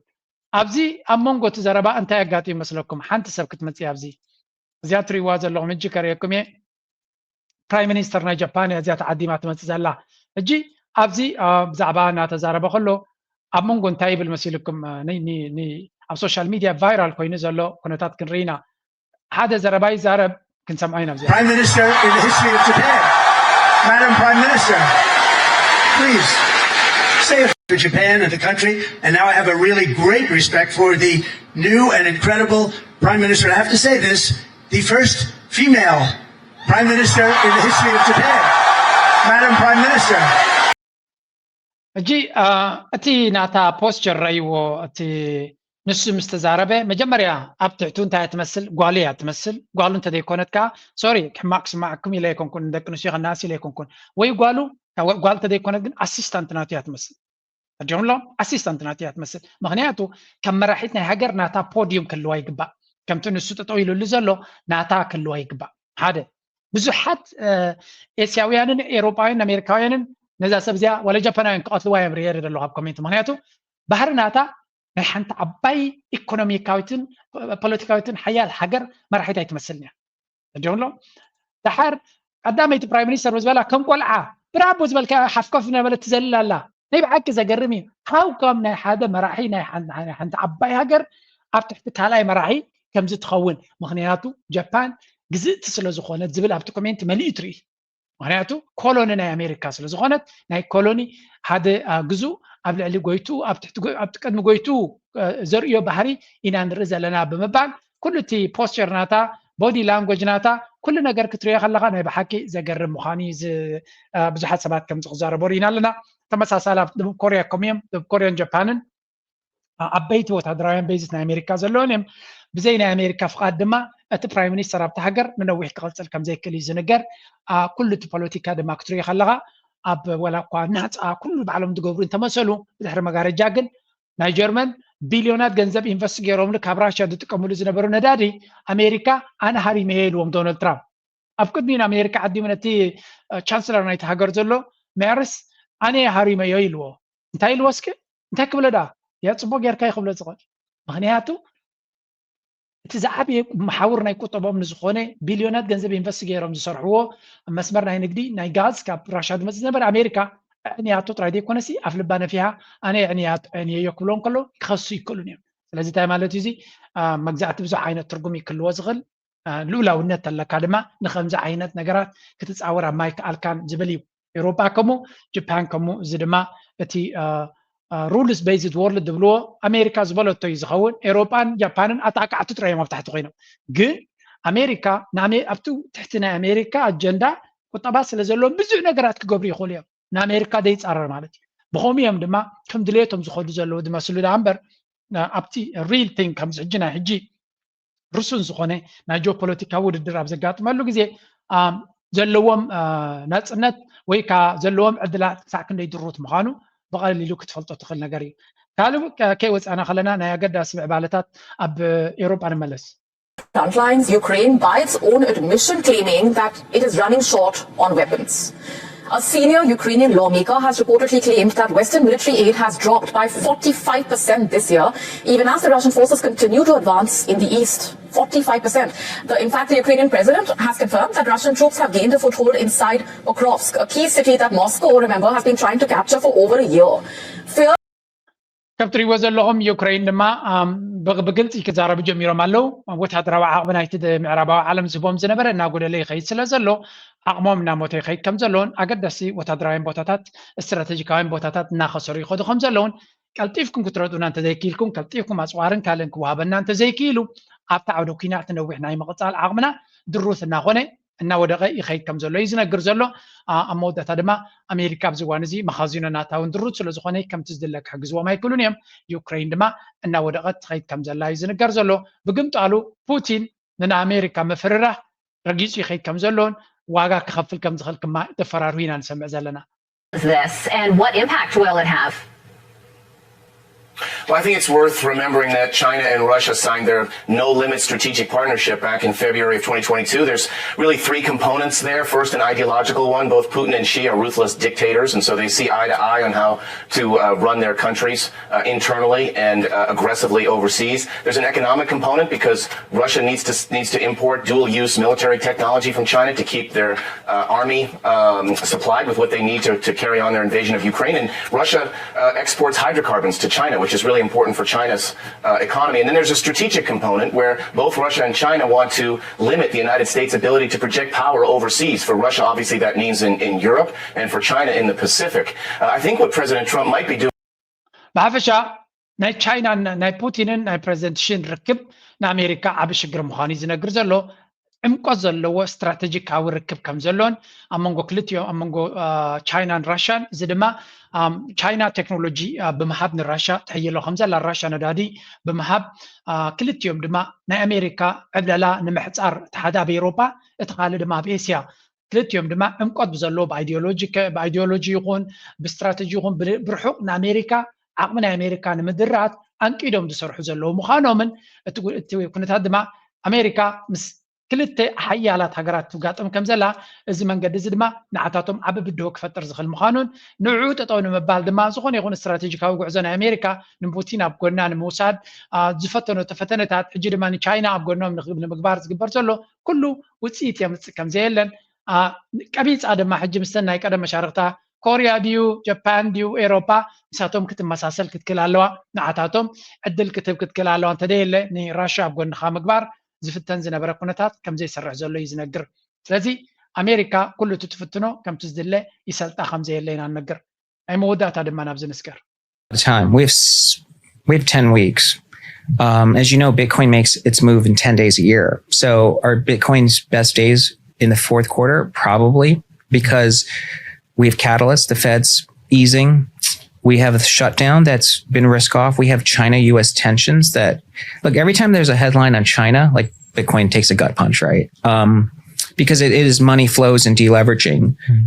So that goes away. We have seasonality that favors stocks moving up. Stocks moving helps Bitcoin. So to me, the chances of Bitcoin having a huge fourth quarter are really high. እንታይ ዝብለኩም ዘሎ ሓደ ካብቶም ዝበልሑ ኣናሊስትስ እዮም ብዛዕባ ማርኬትስ ኣናላይዝ ዝገብር ሰብ እዩ ራብዓይ ኮርተር ዝበሃል እዚ ሕጂ ዘለናዩ ቢትኮይን ዝበሃል ድማ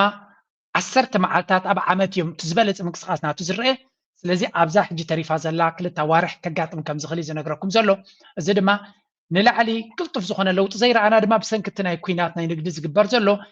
ነቲ ዕዳጋታት ረቢሽዎ ስለ ዘሎ ገንዘብ ዲሌቨሬጅ ማለት ተለቂሖም ኢንቨስት ዝገብሩ ሕማቕ ስለ ዘጋጥሞም ምስቲ ናይ ማርኬት ሾክ ዘጋጥም ዘሎ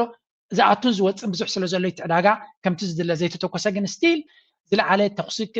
ዋጋ ናይ ዋጋ ምትኳስ ንላዕሊ ከጋጥም ከም ዝኽእል ዝነግረኩም ዘሎ ነዚ ሰብ እዚ ብሰብ ኣይትእመን እየ ዝብል ግን ነዚ ሰብ እዚ ሓሳብናቱ ኣብ ብዙሕ ነገር ዝበሎ ኣብ ግብሪ ሓቂ ኮይኑ ዝተረኽበን ንብዙሓት ሰባት ዘርባሕን እዩ ንባዕሉ እውን ኣዝዩ ሃብታም ኢንቨስተር እዩ ስለዚ ናቱ ምኽሪ ሰመይኩም ንእሽተይ ስጉምቲ እንተወሰድኩም ዝበለፀ እዩ ኣይትሰንብዱ እቲ ዕዳጋ ንላዕሊ ናይ ምኻድ ዘሎ ተኽእሎ ስቲል ዝዓበየ ምዃኑ እዩ ዝነግረና ዘሎ እቶም ኢንቨስት ዝገብሩ ዘለዎም ሞራልኩም ሓፍ ኣቢልኩም ቀፅሉ እቶም ዘይትገብሩ ድማ ብትክክለኛን ብምስትውዓልን ፈሊጥኩምን ኣስተውዒልኩም ዕድል ተጠቐምሉ ይብለኩም ኣሎ ፅባሕ ንጎ ምንታን ክትሕጎሱ ሕጂ ናብቲ ናይ ዞባና ክምለስ የቀይ ባህር ጉዳይ ህጋዊ ታሪካዊ መልክዓ ምድራዊ እና ኢኮኖሚያዊ ጥያቄ ነው ብለን እናምናለን። ይሄ ጥያቄ አንዳንዱ ነገ ካልተመለሰ ይላል፣ አንዳንዱ ነገ እኔ ስመጣ ካልጀመርኩት ይላል። ሁለቱም አያስፈልግም። ቀይ ባህርን ኢትዮጵያ ለማጣት 30 ዓመት ከዚያ በላይ የወሰደ ትግል ነበር ታውቃላችሁ። በ30 ዓመት ትግል ውስጥ በብዙዎች ርብርብ ነው ኢትዮጵያ ያጣችው። ሌላ 30 ዓመት ያስፈልጋታል ብዬ ግን አላስብም። እንታይ ዝብል ዘሎ እዚ ፈካሪ ዝኾነ መራሒ ከምቶም ቅድሚኡ ዝነበሩ ማለት እዩ እንታይ ዝብል ዘሎ ኣብዚ ብጉዳይ ናይ ቀይ ባህሪ ዝምልከት መጀመርያ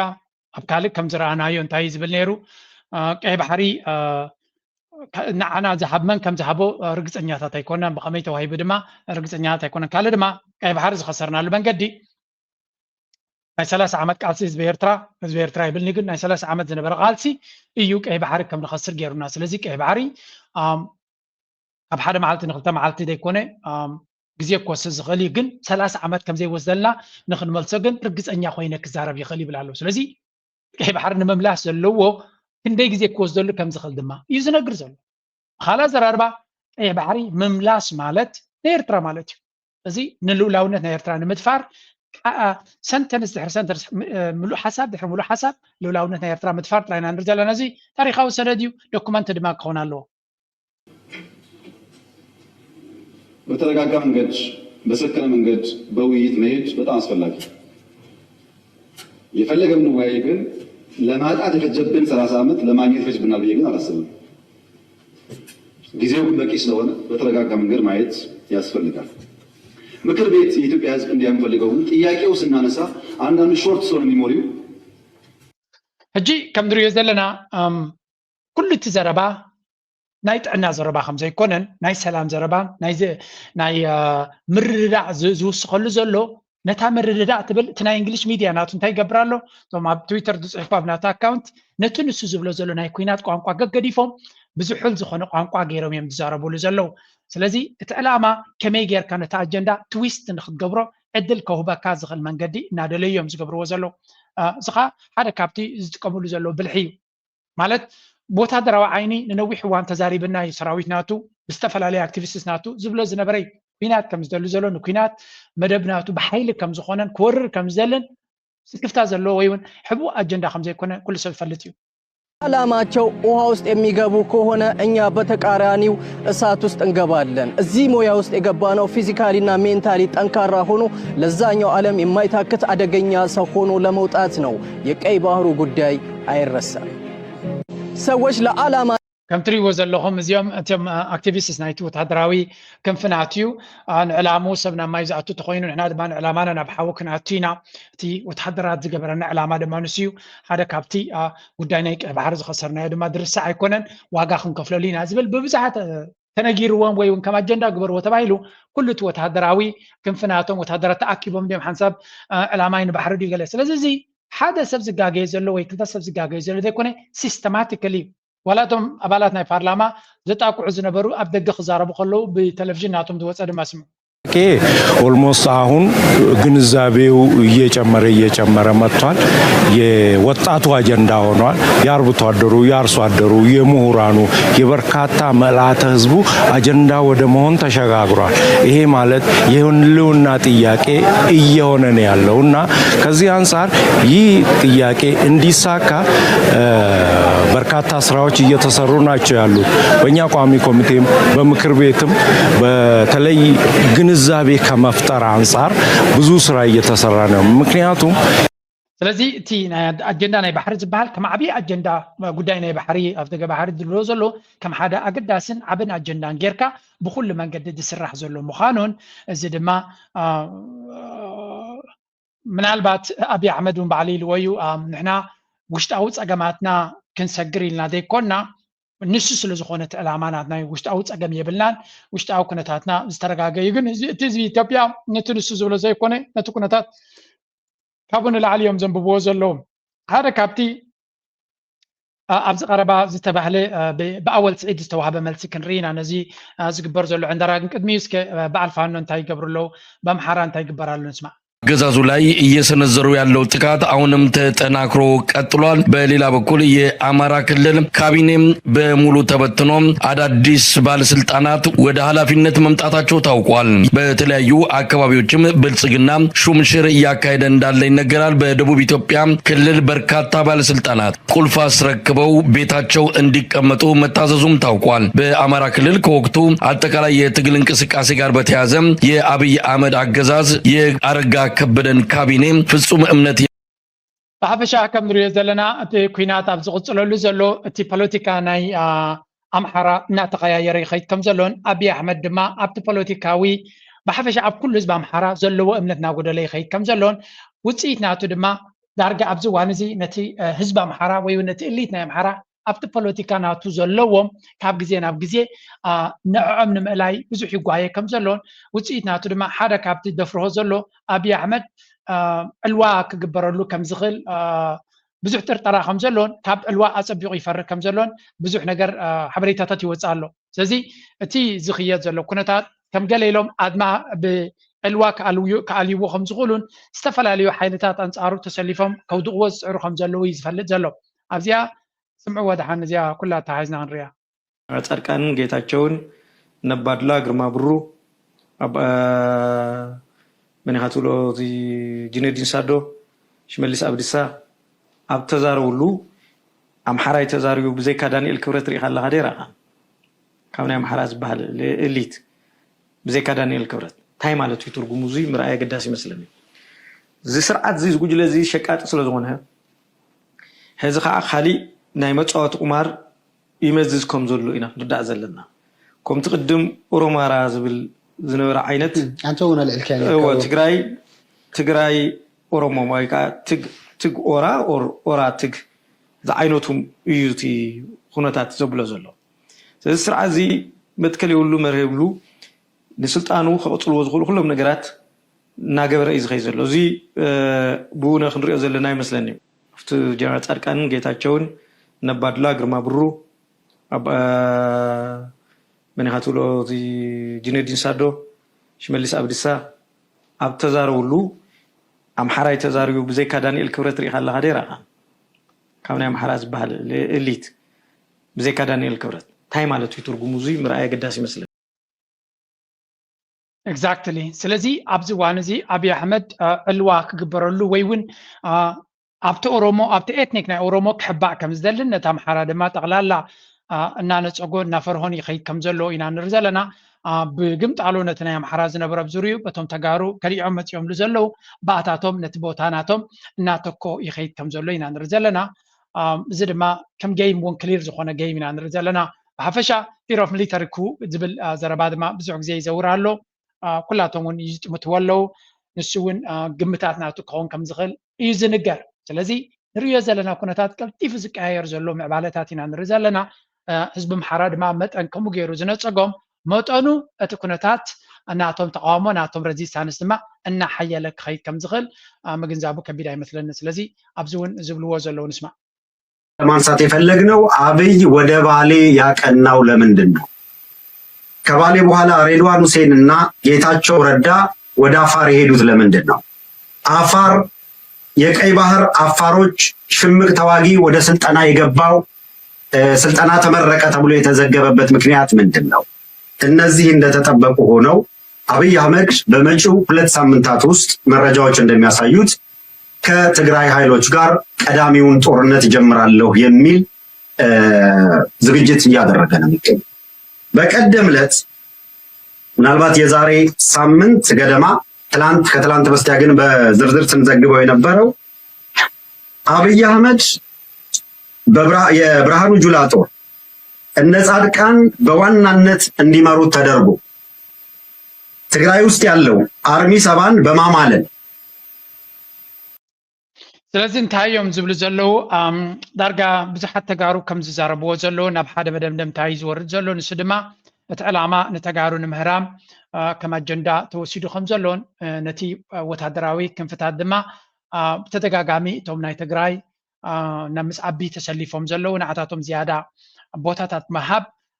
ዕላማታቱ ብኦም ገይሩ ከተግብር ይፍትን ከም ዘሎ ዝገልፅ ሓበሬታ እዚ ድማ ግምታት ናይ ሰባት ጥራይ ዘይኮነ ንሱ ንባዕሉ ብዛዕባ ውዕል ፕሪቶሪያ ኣብ ዝተዛረበሉ ዳርጋ ንጹር ዝኾነ ዘረባ እውን ተዛሪቡ ነይሩ እዩ ምክንያቱ ኣብቲ ውዕል ፕሪቶሪያ ዝፈረሙ ሰባት ኩላቶም ጻድቃኖም ይኹን ረዳ ኣብዚ እዋን እዚ ምሳዮም ዘለው ኢሉ እዚ ውዕል ፕሪቶሪያ ዝፈረመ ዘበለ ምሳይ ዘሎ ዕላማ ናትና ድማ ሓደ እዩ ምሳይ ኮይኖም ነቲ ንሕና ዝሓሰብናዮ ኢና ንገብር ዘለና ስለዚ ኣብ ናይ ውዕል ፕሪቶሪያ ዝተፈረመን ዝተገደፈን ነገር ከም ዘየለ ንሱ ዕላሙ እቲ ውዕል ፕሪቶሪያ ንስኻትኩም ስለምንታይ ንዖም ሰዲድኩም ዳ ብኡ ብኸዩን ጉሃዩን እምበር ውዕል ፕሪቶሪያ ክንፍርም ከለና ንሕና ልክዕ እቶም ንዑ ዝፈረሙ ተጋሩ ምሳይ ኣለው ኣጀንዳ ናቱ ድማ ከም ዘለዎ ይዝቕፅል ዘሎ ዝብል ዘረባን ስነ መጎትን ኢና ንሰምዕ ዘለና ስለዚ እቶም ንዑ ዝፈረሙ ምሳይ ኣለው እቶም ህወሓት ዝበሃሉ ድማ ንዓይ ዝምልከቱን ጉዳይ ኣይኮነን ስለዚ ኣነ ውዕል ፕሪቶሪያ ዝፈረሙ ሰባት ምሳይ ሒዘ መቐፀልታ ናይቲ ውዕል ፕሪቶሪያ ድማ ንዓይን ንዕኦም ብዝመስል መንገዲ ንገብሮ ኣለና ዝብል ዓይነት ስነ መጎት ኢና ንርኢ ዘለና ተደራዳሪ በትግራይ ወገን ጻድቃን ጌታቸውና ሰፋ ሌሎች ሰዎች ይኖራሉ ዋናዎቹ እነዚህ ናቸው ፈራሚዎች ኣብ ውዕል ፕሪቶሪያ ንህዝቢ ትግራይ ግልጽ ለይኾኑ ካልኦት ውዕልታት ከም ዘለው ፍንጭ ዝሃበ እዩ ኣብ ውዕል ፕሪቶሪያ ንህዝቢ ትግራይ ኢቭን ንህዝቢ ኢትዮጵያ እውን ግልጽ ዘይኮኑ ካልኦት ኖት ኦንሊ ህወሓትን መንግስቲ ትግራይ ናይ ኮነ ነፍሪሶም መጽዮም ጌታቸውን ጻድቃንን ኢንፋክት ወዶ ረደው ሰለስቲኦም ወዶ ረደ ጌታቸው ጻድቃን ኣብ ፕሪቶሪያ ንህወሓትን መንግስቲ ትግራይ ኣፍሪሶም ጥራሕ ኣይኮኑን መጽዮም ንህዝቢ ትግራይ እውን እዮም ከፍርሱ ኣፍሪሶም መጽዮም ናይ ህዝቢ ትግራይ ናይ ፖለቲካ ስነ ልቦና ስብርብር ንኽብል ተስማዕሚዖም እዮም መጽዮም ሰራዊት ትግራይ ንኽብትኑ እዮም መጽዮም ብሄራዊ ትካል ዝኾነ ሰራዊት ትግራይ ንኽብትኑውን ተስማዕሚዖም እዮም መፅኦም ሃይ መረጋገፂና ቱ ዝረአናዮ ናይ ጌታቸው ምንቅስቃስ ናይ ጻድቃን ምንቅስቃስ ሕዝቡን ታደሰ ወረደ ብዙሕ ዘይፈልጦ ሓራ መሬት ዝበሃል ነገር የለይ ታደሰ ወረደ ብደንብ ይፈልጥ ያጸቢቑ ስለዚ ገና ናቱ ነጸብራቕ እዩ ይሲ እዚኣቶም ልተወሰነ ርሕቀት ጌታቸው ጻድቃን ወዲ ወረደ ለአብይ አሕመድ ልተወሰነ ርሕቀት مسررهم كم فرس شايلو عقب بارهم قالوا تقع حدش تقمص بيزيكالي لمتا يجيتاچو صادقان او اترخيوم ابراهام بلاتيلكا حجي ناي كوينات دباب يزل ناي كوينات دباب سلازلو ابي احمد بتግራይውን اب ኤርትራውን كينات تغبر شوهات سلازلو لتكوينات خمرحو زخولو አካላት ይዚ ላብጥቁ ትክክል ዝገድ ማለት كمزان رياض زلنا ينا تقداي كميلا تتنانك كمزلا برهان دما ناي بحكي نزو كنتات زي بفلاي ناك هيدانا يابي بغربانا تقطاتلي صبغ زخونه انا لا يسكبرو زلون تلون نسيو ابي احمد ابو شتاوت صقمات ناتو سقات كمزلو ويون كمتو نسوز دليو يخدلو كمزيله مغنزاب يدلي توم ابغونو كينوم كدحنو ويلو امصيوم زلو سبات كندمنتاي كحجزو ويخلو كندمنتاي كبلو ويخلو نغزيه نغت فوخينا ابتي بعفار زبلو زلو ويون ات بروباغندا ناتو زنفحو زلوني شيك سمع የአፋር ካርድ የኢትዮጵያ ወደብ ጥያቄን ለመመለስ በአፋር በኩል የመፍትሄ ሐሳብ ቀርቧል። የባህር በሩ ቁልፍ ከአፋር ጋር ያያያዘና ይፋ የሆነ አዲስ መረጃ በስፋት እያነጋገረ ነው። ታሪካዊ መኖሪያቸው በኢትዮጵያ በኤርትራና በጅቡቲ የተከፋፈለው የአፋር ህዝብ በተለይም የኤርትራ ከኢትዮጵያ መገንጠል ዋነኛ ሰለባ መሆኑን ሆርን ሪቪው አስነብቧል። እንደ አውሮፓውያን አቆጣጠር በ1993 የተካሄደው የኤርትራ የነጻነት ህዝብ ውሳኔ አፋርን ህዝብ ያላካተተና መሬታቸውን በመከፋፈል የኢትዮጵያን ታሪካዊ ወደብ መብት የዘጋ ሂደት ነበር ሲል ዘገባው አትቷል። በኢትዮጵያ በኩል ያሉት አፋሮች ታሪካዊ ባህር መውጫቸው የሆነውን የአሰብ ወደብ በማጣታቸው كم تريبو زلهم نتي أجندنا عفار بزل على درجة اليوم كوجيولو دفتن زلوا عفار يلكا ويقل يلكا بأجندات كود دازخل حتى كم زي كونه ويون تسقم كم تنسون كشط وظفتن زلوا خون لهم كم زي كلي فلتيهم سلزي what they need to do is مجمرة يتفل عليه أجندات كفتن كخلوا لهم نجارات درجة عمر نيت أزل أبي أحمد قال مزني عفار قبل خلو ويون نزلن كان ابي احمد تزاربو انتاي زبل ملختي محلال فلو مسيلكم حزب ኤርትራ امنا كم تسنابده امنا كم استربشه ابي ኤርትራ بقى سراويتن حزبن تبزبيص خم زلو اتصبغ ነገር ግን اتصبغ ነገር ናይዚ ናይ اول سعيد لك عبتا معلتي ناي ابي احمد استسددت لا فيديو بسممع ديم غيرمو سليادي نيرو I don't know اذا فيديو زيا اذا ناي اول سعيد صمدو مبال 19 لك عب حدا معلتي مستني ابي بارلمان زنبري ناي ابي بارلمان كنت انا اول تراياتن كنكات على نغلينا انا اول سعيد ملختي دما exactly نتي ناي ابي احمد ملختي فريز تقبر ويكا نيوتراليز تقبر زيرو كتقبر تخل مالتي نتو صلواناتو سلمتاي نسبه ኤርትራ حدا كافتي صحت غزي زنقرو نصور زخونه زربا ابزي اسمعوا حدا كفال نزو كل ابي احمد كغبر زفتن زلو ملسون كتكون تخ تيرو تقطم ناي صاصن حرمازن يزنبره انت هنا بستناوح خوينات تفتحوا علامه حيزو مسحصاون تراصيمو سب كاب حصين كم زترر زمسكره ኤርትራው ተጋዳላይ ተዓዊቱ ነጥቅያ ድማ ጻጸ ምስ حرماز ዝነበረ ግጥም እቲ حرماز ጻጸ ኸውን ተራዩ እቲ ጻጸ حرماز ተቀየረሉ ምድራው ክስተት ተባሂሉ ተሰኒዱ ይርከብ ورار إثيوبيا بلعل إيرتران مرقا نويح استرباربه عرموشش سراويت إثيوبيا حيل مدري حيل أير حيل بحر تسعيرو حزوز وفرز ورات بملؤو نبرت حزب إيرترا خوينو كابز مرير كوينات وتصاق معات خوينو التمارخه لعل 100 شح سراويت إثيوبيا دما أمو داتا بحزب إيرترا محرت تغيرلو نعدو تفاني مريت إيرترا زوحاتهم الزتات قبر حيلتاتن كفلت أوراتن إثيوبيا قوتير كاي ودؤون نايسرعات ناي تقصر سراويت اب اثيوبيا زنبره انا سمعي يدي فلت يسمع حجي ሃይለ ስላሴ ካልኣይ ክፍለ ጦር በኤርትራውያን ዝቆመ በእስራኤላውያን ዝተዓለመ ፍሉይ ናይ ፀረ ደባይ ስልጠና ዝወሰደ ሓይሊ ኮማንድስ ቃኘው ሰራዊት ደርጎኛ ሰራዊት ራዛ ፕሮጀክት በእስራኤላውያን ዝተዓለመ ፍሉይ አሃዱ ነበልባል ክፍለ ጦራት ወዶ ዘማች ግብረ ሃይልታት 503 506 هنلن 508 ግብረ ኃይል 80 ውቃው እዝ ናደው እዝ መክት እዝ መንጥር እዝ ተራራ ክፍለ ጦራት 17 18 19 21 ክፍለ ጦራት 3ኛ አንበሳ 6ኛ ወልወል ዘርአይ ደረስ ሜካናይዝድ ብርጌድ ሰንጥቅ ሜካናይዝድ ብርጌድ ክፍለ ጦራት 10 11 12 14 15 16 23 24 አየር ወለድ ክፍለ ጦር 102 ኮራት 603 604 606 በሰሜን ኮሪያውያን ተዓለመ ፍሉይ አሃዱ ሳታናው ስፓርታኪያድ ክፍለ ጦር ዘይተአደኑ ምልሻታት ብሔራው ጦር በሸውዓተ ስኳድሮናት ዝቆመ ዓለም ለኻው ደረጃ ስልጠና ዝወሰደ ሰሜናውን ደቡባውን እዛ ኃይል ባህሪ ባዝዮም ኪኢላታት አብረርት ዝቆመ ኃይል አየር እቲ ዝርዝር ማእለያ ብሉን በዓል ክንድዝ ሊስታ ህሉ ይወደይ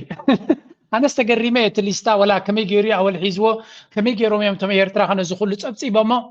بس ما بحكي زقرن كندز سراويت كندز تاريخ كندز كسارة قاتي مكاسي كاب تاريخ كتمهار زي تغل قوموا كويل وي كاب تاريخ كذا زي تمهار كاب تاريخ زي نمهار يلو حدا كابتم أبالاتنا برلمانات ولا دم حرا زخونين حتى تواني يرجن كسمع زخل حيلي وي كسمع زخل سرعة هيكونن بحفشة أبزون نايموداتا زبالو سمعو በጣም ትክክለኛ ኮንሰርን ነው ለኢትዮጵያ ሰላም ያስፈልጋል ለኢትዮጵያ መረጋጋት ያስፈልጋል በኢትዮጵያ ውስጥ የቆየው እርስ በርስ የመጋጨት ጦርነትን ማብቃት ይኖርበታል የተባለው ትክክለኛ ሐሳብ ነው ማብቃት አለበት ነገር ግን ኢትዮጵያ ደካማ ሆና እንድትኖር ኢትዮጵያ በሁለት ኩልቲ በዓሉ ብዕንደራዝ ገብሮ ዘሎ ብለይምስ ጸጥታን ሰላምን ኣብቲ ሃገር ከተውሕስ ኩናት ተጠዋቢልካ ዘተጌርካ ኩነታት ዘይትፈትሕ ምስ በልዎ ያ ከምኡ ጽቡቕ እንዲ ግን ባህሊ ናይ ኩናትን ሓትሕትካ ምምንጫትን ስለ ዘለዋ እዛ ሃገር ብቐሊሉ ክቕየር ዝኽእል ኣይኮነን ጸላእትና ድማ ኩሉ ግዜ ንሕና ንሓትሕትና እናተባልዓና ክንነብር እዮም ዝደልዩ ባንዳታት ድማ ምስኦም ኮይኖም ይኸዱ ኣብኣ ሕውስ ኣቢሉ ግን ኤርትራ ምፅራፍ በጦርነት ሊያሸንፉን እንደማይችሉ ያውቁታል ያውቀዋል ተላላኪው ግን ይጓጓል በተነገረው ቁጥር ዘሎ በራሱ ዓላማ ላይ እንዳልቆመ ያውቃል እሱ የሆነን ሰፈር እገነጥላለሁ የሚልም እጠቀልላለሁ የሚልም ገቢር ነበብ አይደለም ኢትዮጵያ ለመገንጠልም ለመጠቅለልም አትመችም በተግባር ኢትዮጵያ ባፈሻ ጠቅላላ ነቲ ዘሎ ኩነታት ናይ ምቕያር ፕላን ከም ዘይብሉን ንዑ ንክቕይር ዝገብሮ ፃዕሪ ድማ ብዙሕ ነገር ፍሉይ ነገር ክኸውን ከም ዘይክእል ኢና ንግንዘብ ካብዚ ብሓፈሻ በቲ ኮይኑ በቲ እቲ ተጋሩ ዝብዎ ዘሎ ሓበሬታ ብዛዕባ እዚ ኩነታት ናይ ዓሰብ ብፍላይ ምግንዛብ የድልየና ኤርትራውያን ክንፈልጦ ኣለና ውግእ ወራር ወያነ ተልካ ናይ ኤርትራ ውግእ እምበር ኣብቲ ናይ ቀደም ኣይኮነን ፎከስ ዝገብር ነይሩ ንሕወሓት ናይ ብሓቂ ታሪክ ንድሕሪት ከይና ክንሪኦ ዘለና እየ ህዝቢ ኢትዮጵያ ከመይ ገይሩ ዓሰብ ከም ሰኣነ ህዝቢ ኢትዮጵያ ከመይ ገይሩ ባፅሕ ከም ሰኣነ ሕልፍ ሕልፍ ኢለን መዓልቲ ናፅነት ናይ መዓልቲ ፈንቅል ገለ ክመፅእ ኣለዋ ናይ ፈንቅል የካቲት መወዳእታ ኣከባቢ የካቲት ጥሪ መወዳእታ ኣከባቢ ግእዝ ዝነበረ ኣብኣ ፎከስ ይገብሩ እምበር ብኣግባቡ ህዝቢ ኢትዮጵያ እውን ኣይፈልጥን ኣነ ግፀየ ብዙሕ ሰብ ኣይፈልጥን ወያነ በቃ ቻው ኢላ ወያነ ሂባቶም ዝብል ብዙሕ ወለደን እኒኦ ኣብ ፌስቡክ ተጠቃማይ ኣብ ቲክቶክ ተጠቃማይ ደቂ 18 19 20 ዘለው ትማል ተወለዱ ዋላ ናይ ኢትዮጵያ ናይ ኤርትራ ውግእ ዘይፈልጡ ብድሕሪ ዝተወለዱ ቆልዑ ብልፅግና ዝፃወተሎም ዘሎ ሽሽር ናብ ዝፃወተሎም ሶሻል ሚድያ ንኣቶም እዩ እቶም ናብ ወታደራዊ ምልምላት ዘእቶም ዘለዉ እውን ትማል ዝተወለዱ እዮም ታሪክ ኣይፈልጡ ባጫ ይነግሮም ባጫ ካሳይ ጨመዳ ይነግሮም ኣባዱላ ይነግሮም ህዝቢ ትግራይን ህዝቢ ኤርትራን ከመይ በደብዳብ بأوروبا كعايش لا تجمعنا تدولة غزارة أي نقوم لما أتقدم إلى تخلاتي كأنه إنك يعني عم نحن يعمل بأوروبا حتى لو كنا نديرها نشتري بفيديونا كأنا نبنا متهم خكايد كنت نايس وحتى anyway كم زتري وزلهم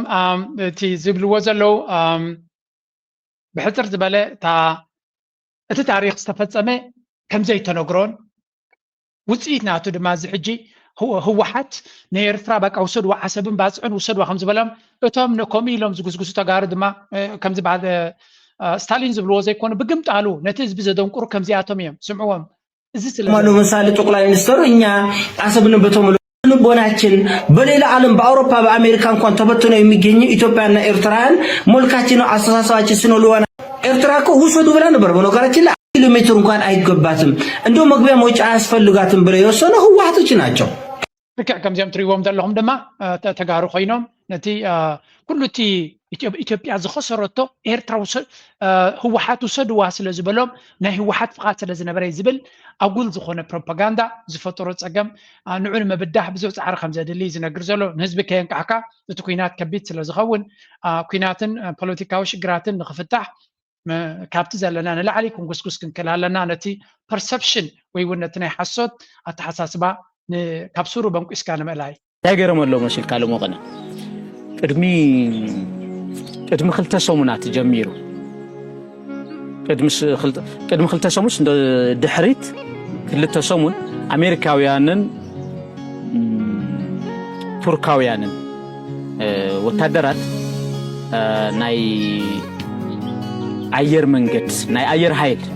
حيل سلطنة ترينينج يوم نيرو ناي أبي أحمد أبررت مالتي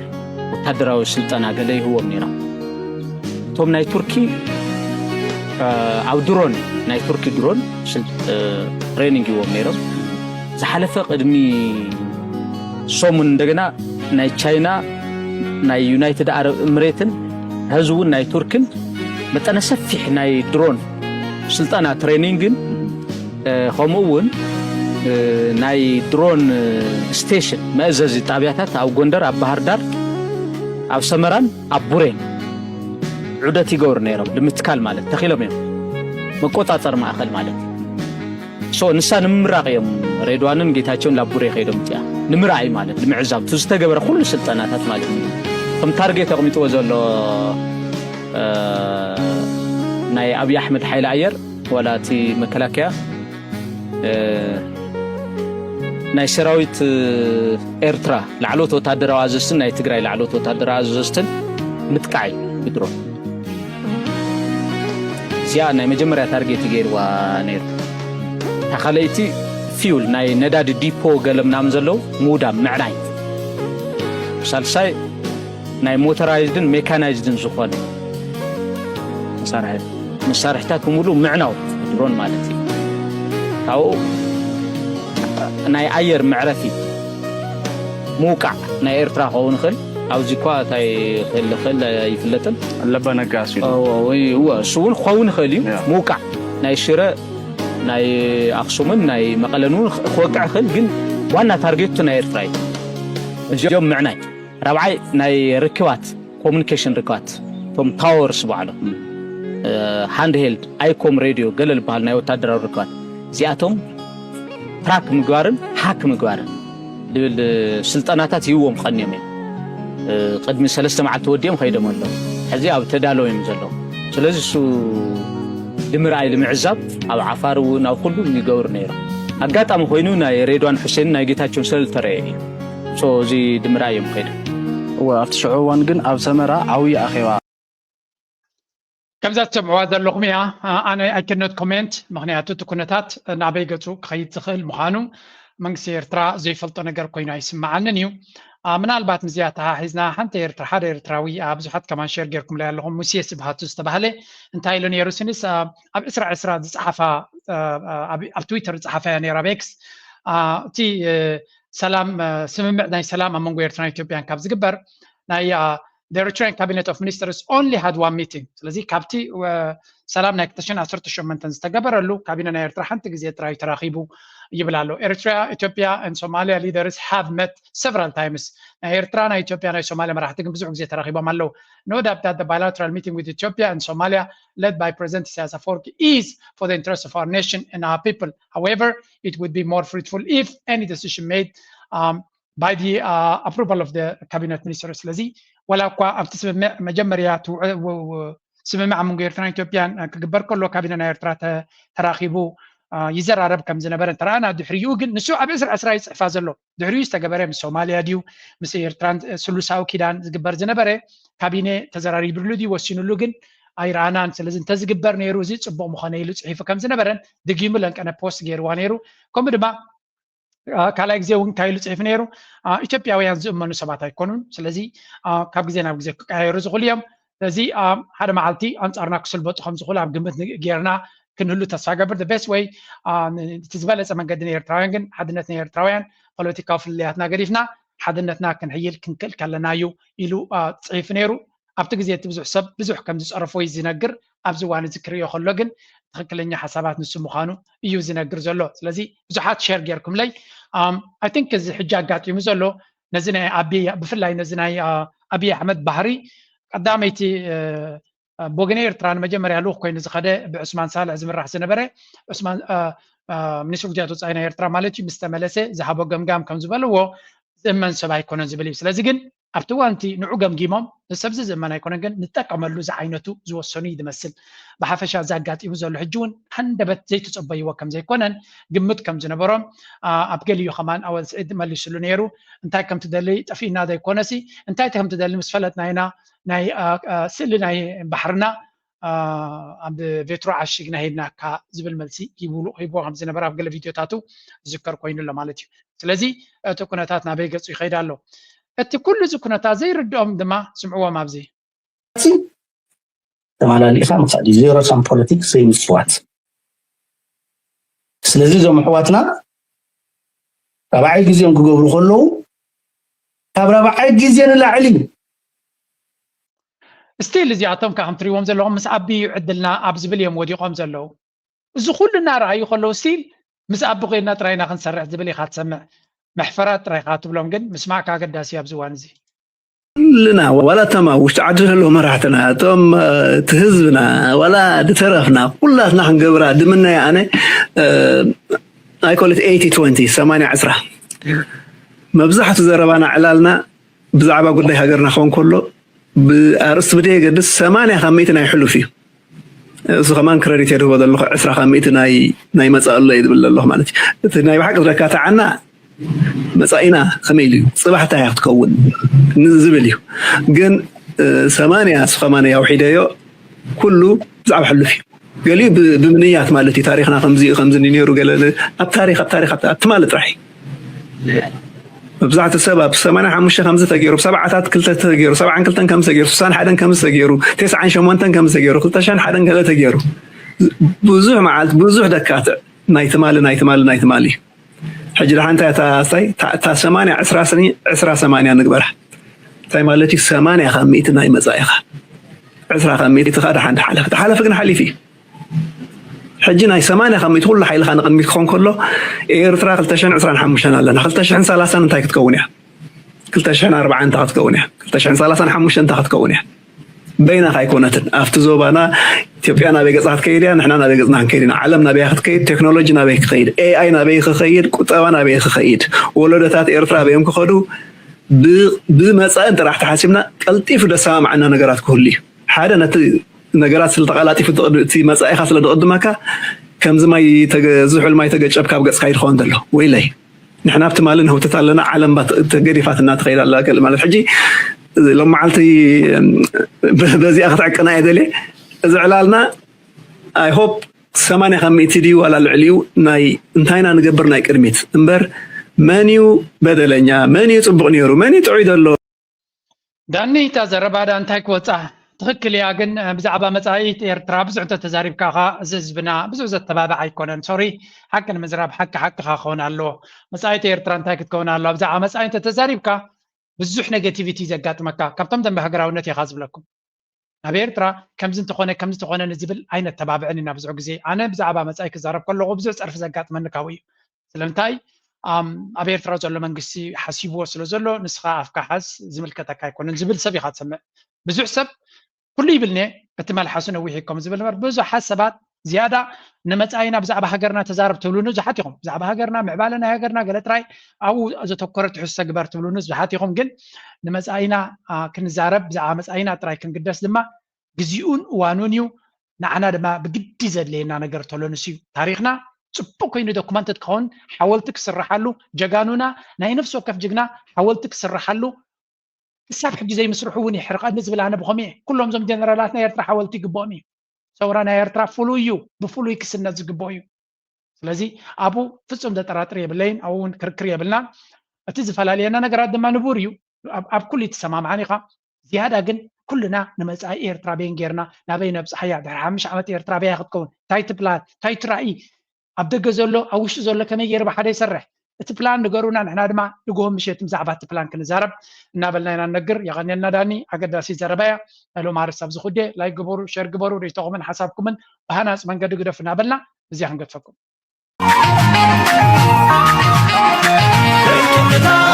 سلموا قيحوا كيتمتا عاتير نوحوا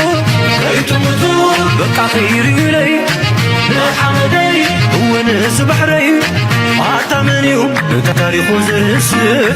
طيقوا إليو زيقوا العزق وصر كيو وصلوا العشا كيو وصلوا يزق زبس عمو تولي زلو عمو قلبو نوى علي عدي زلالو صفع كل دمي بحري ترمي عمو قلبو نوى عدي عدي زلالو صفع كل دمي بحري نبي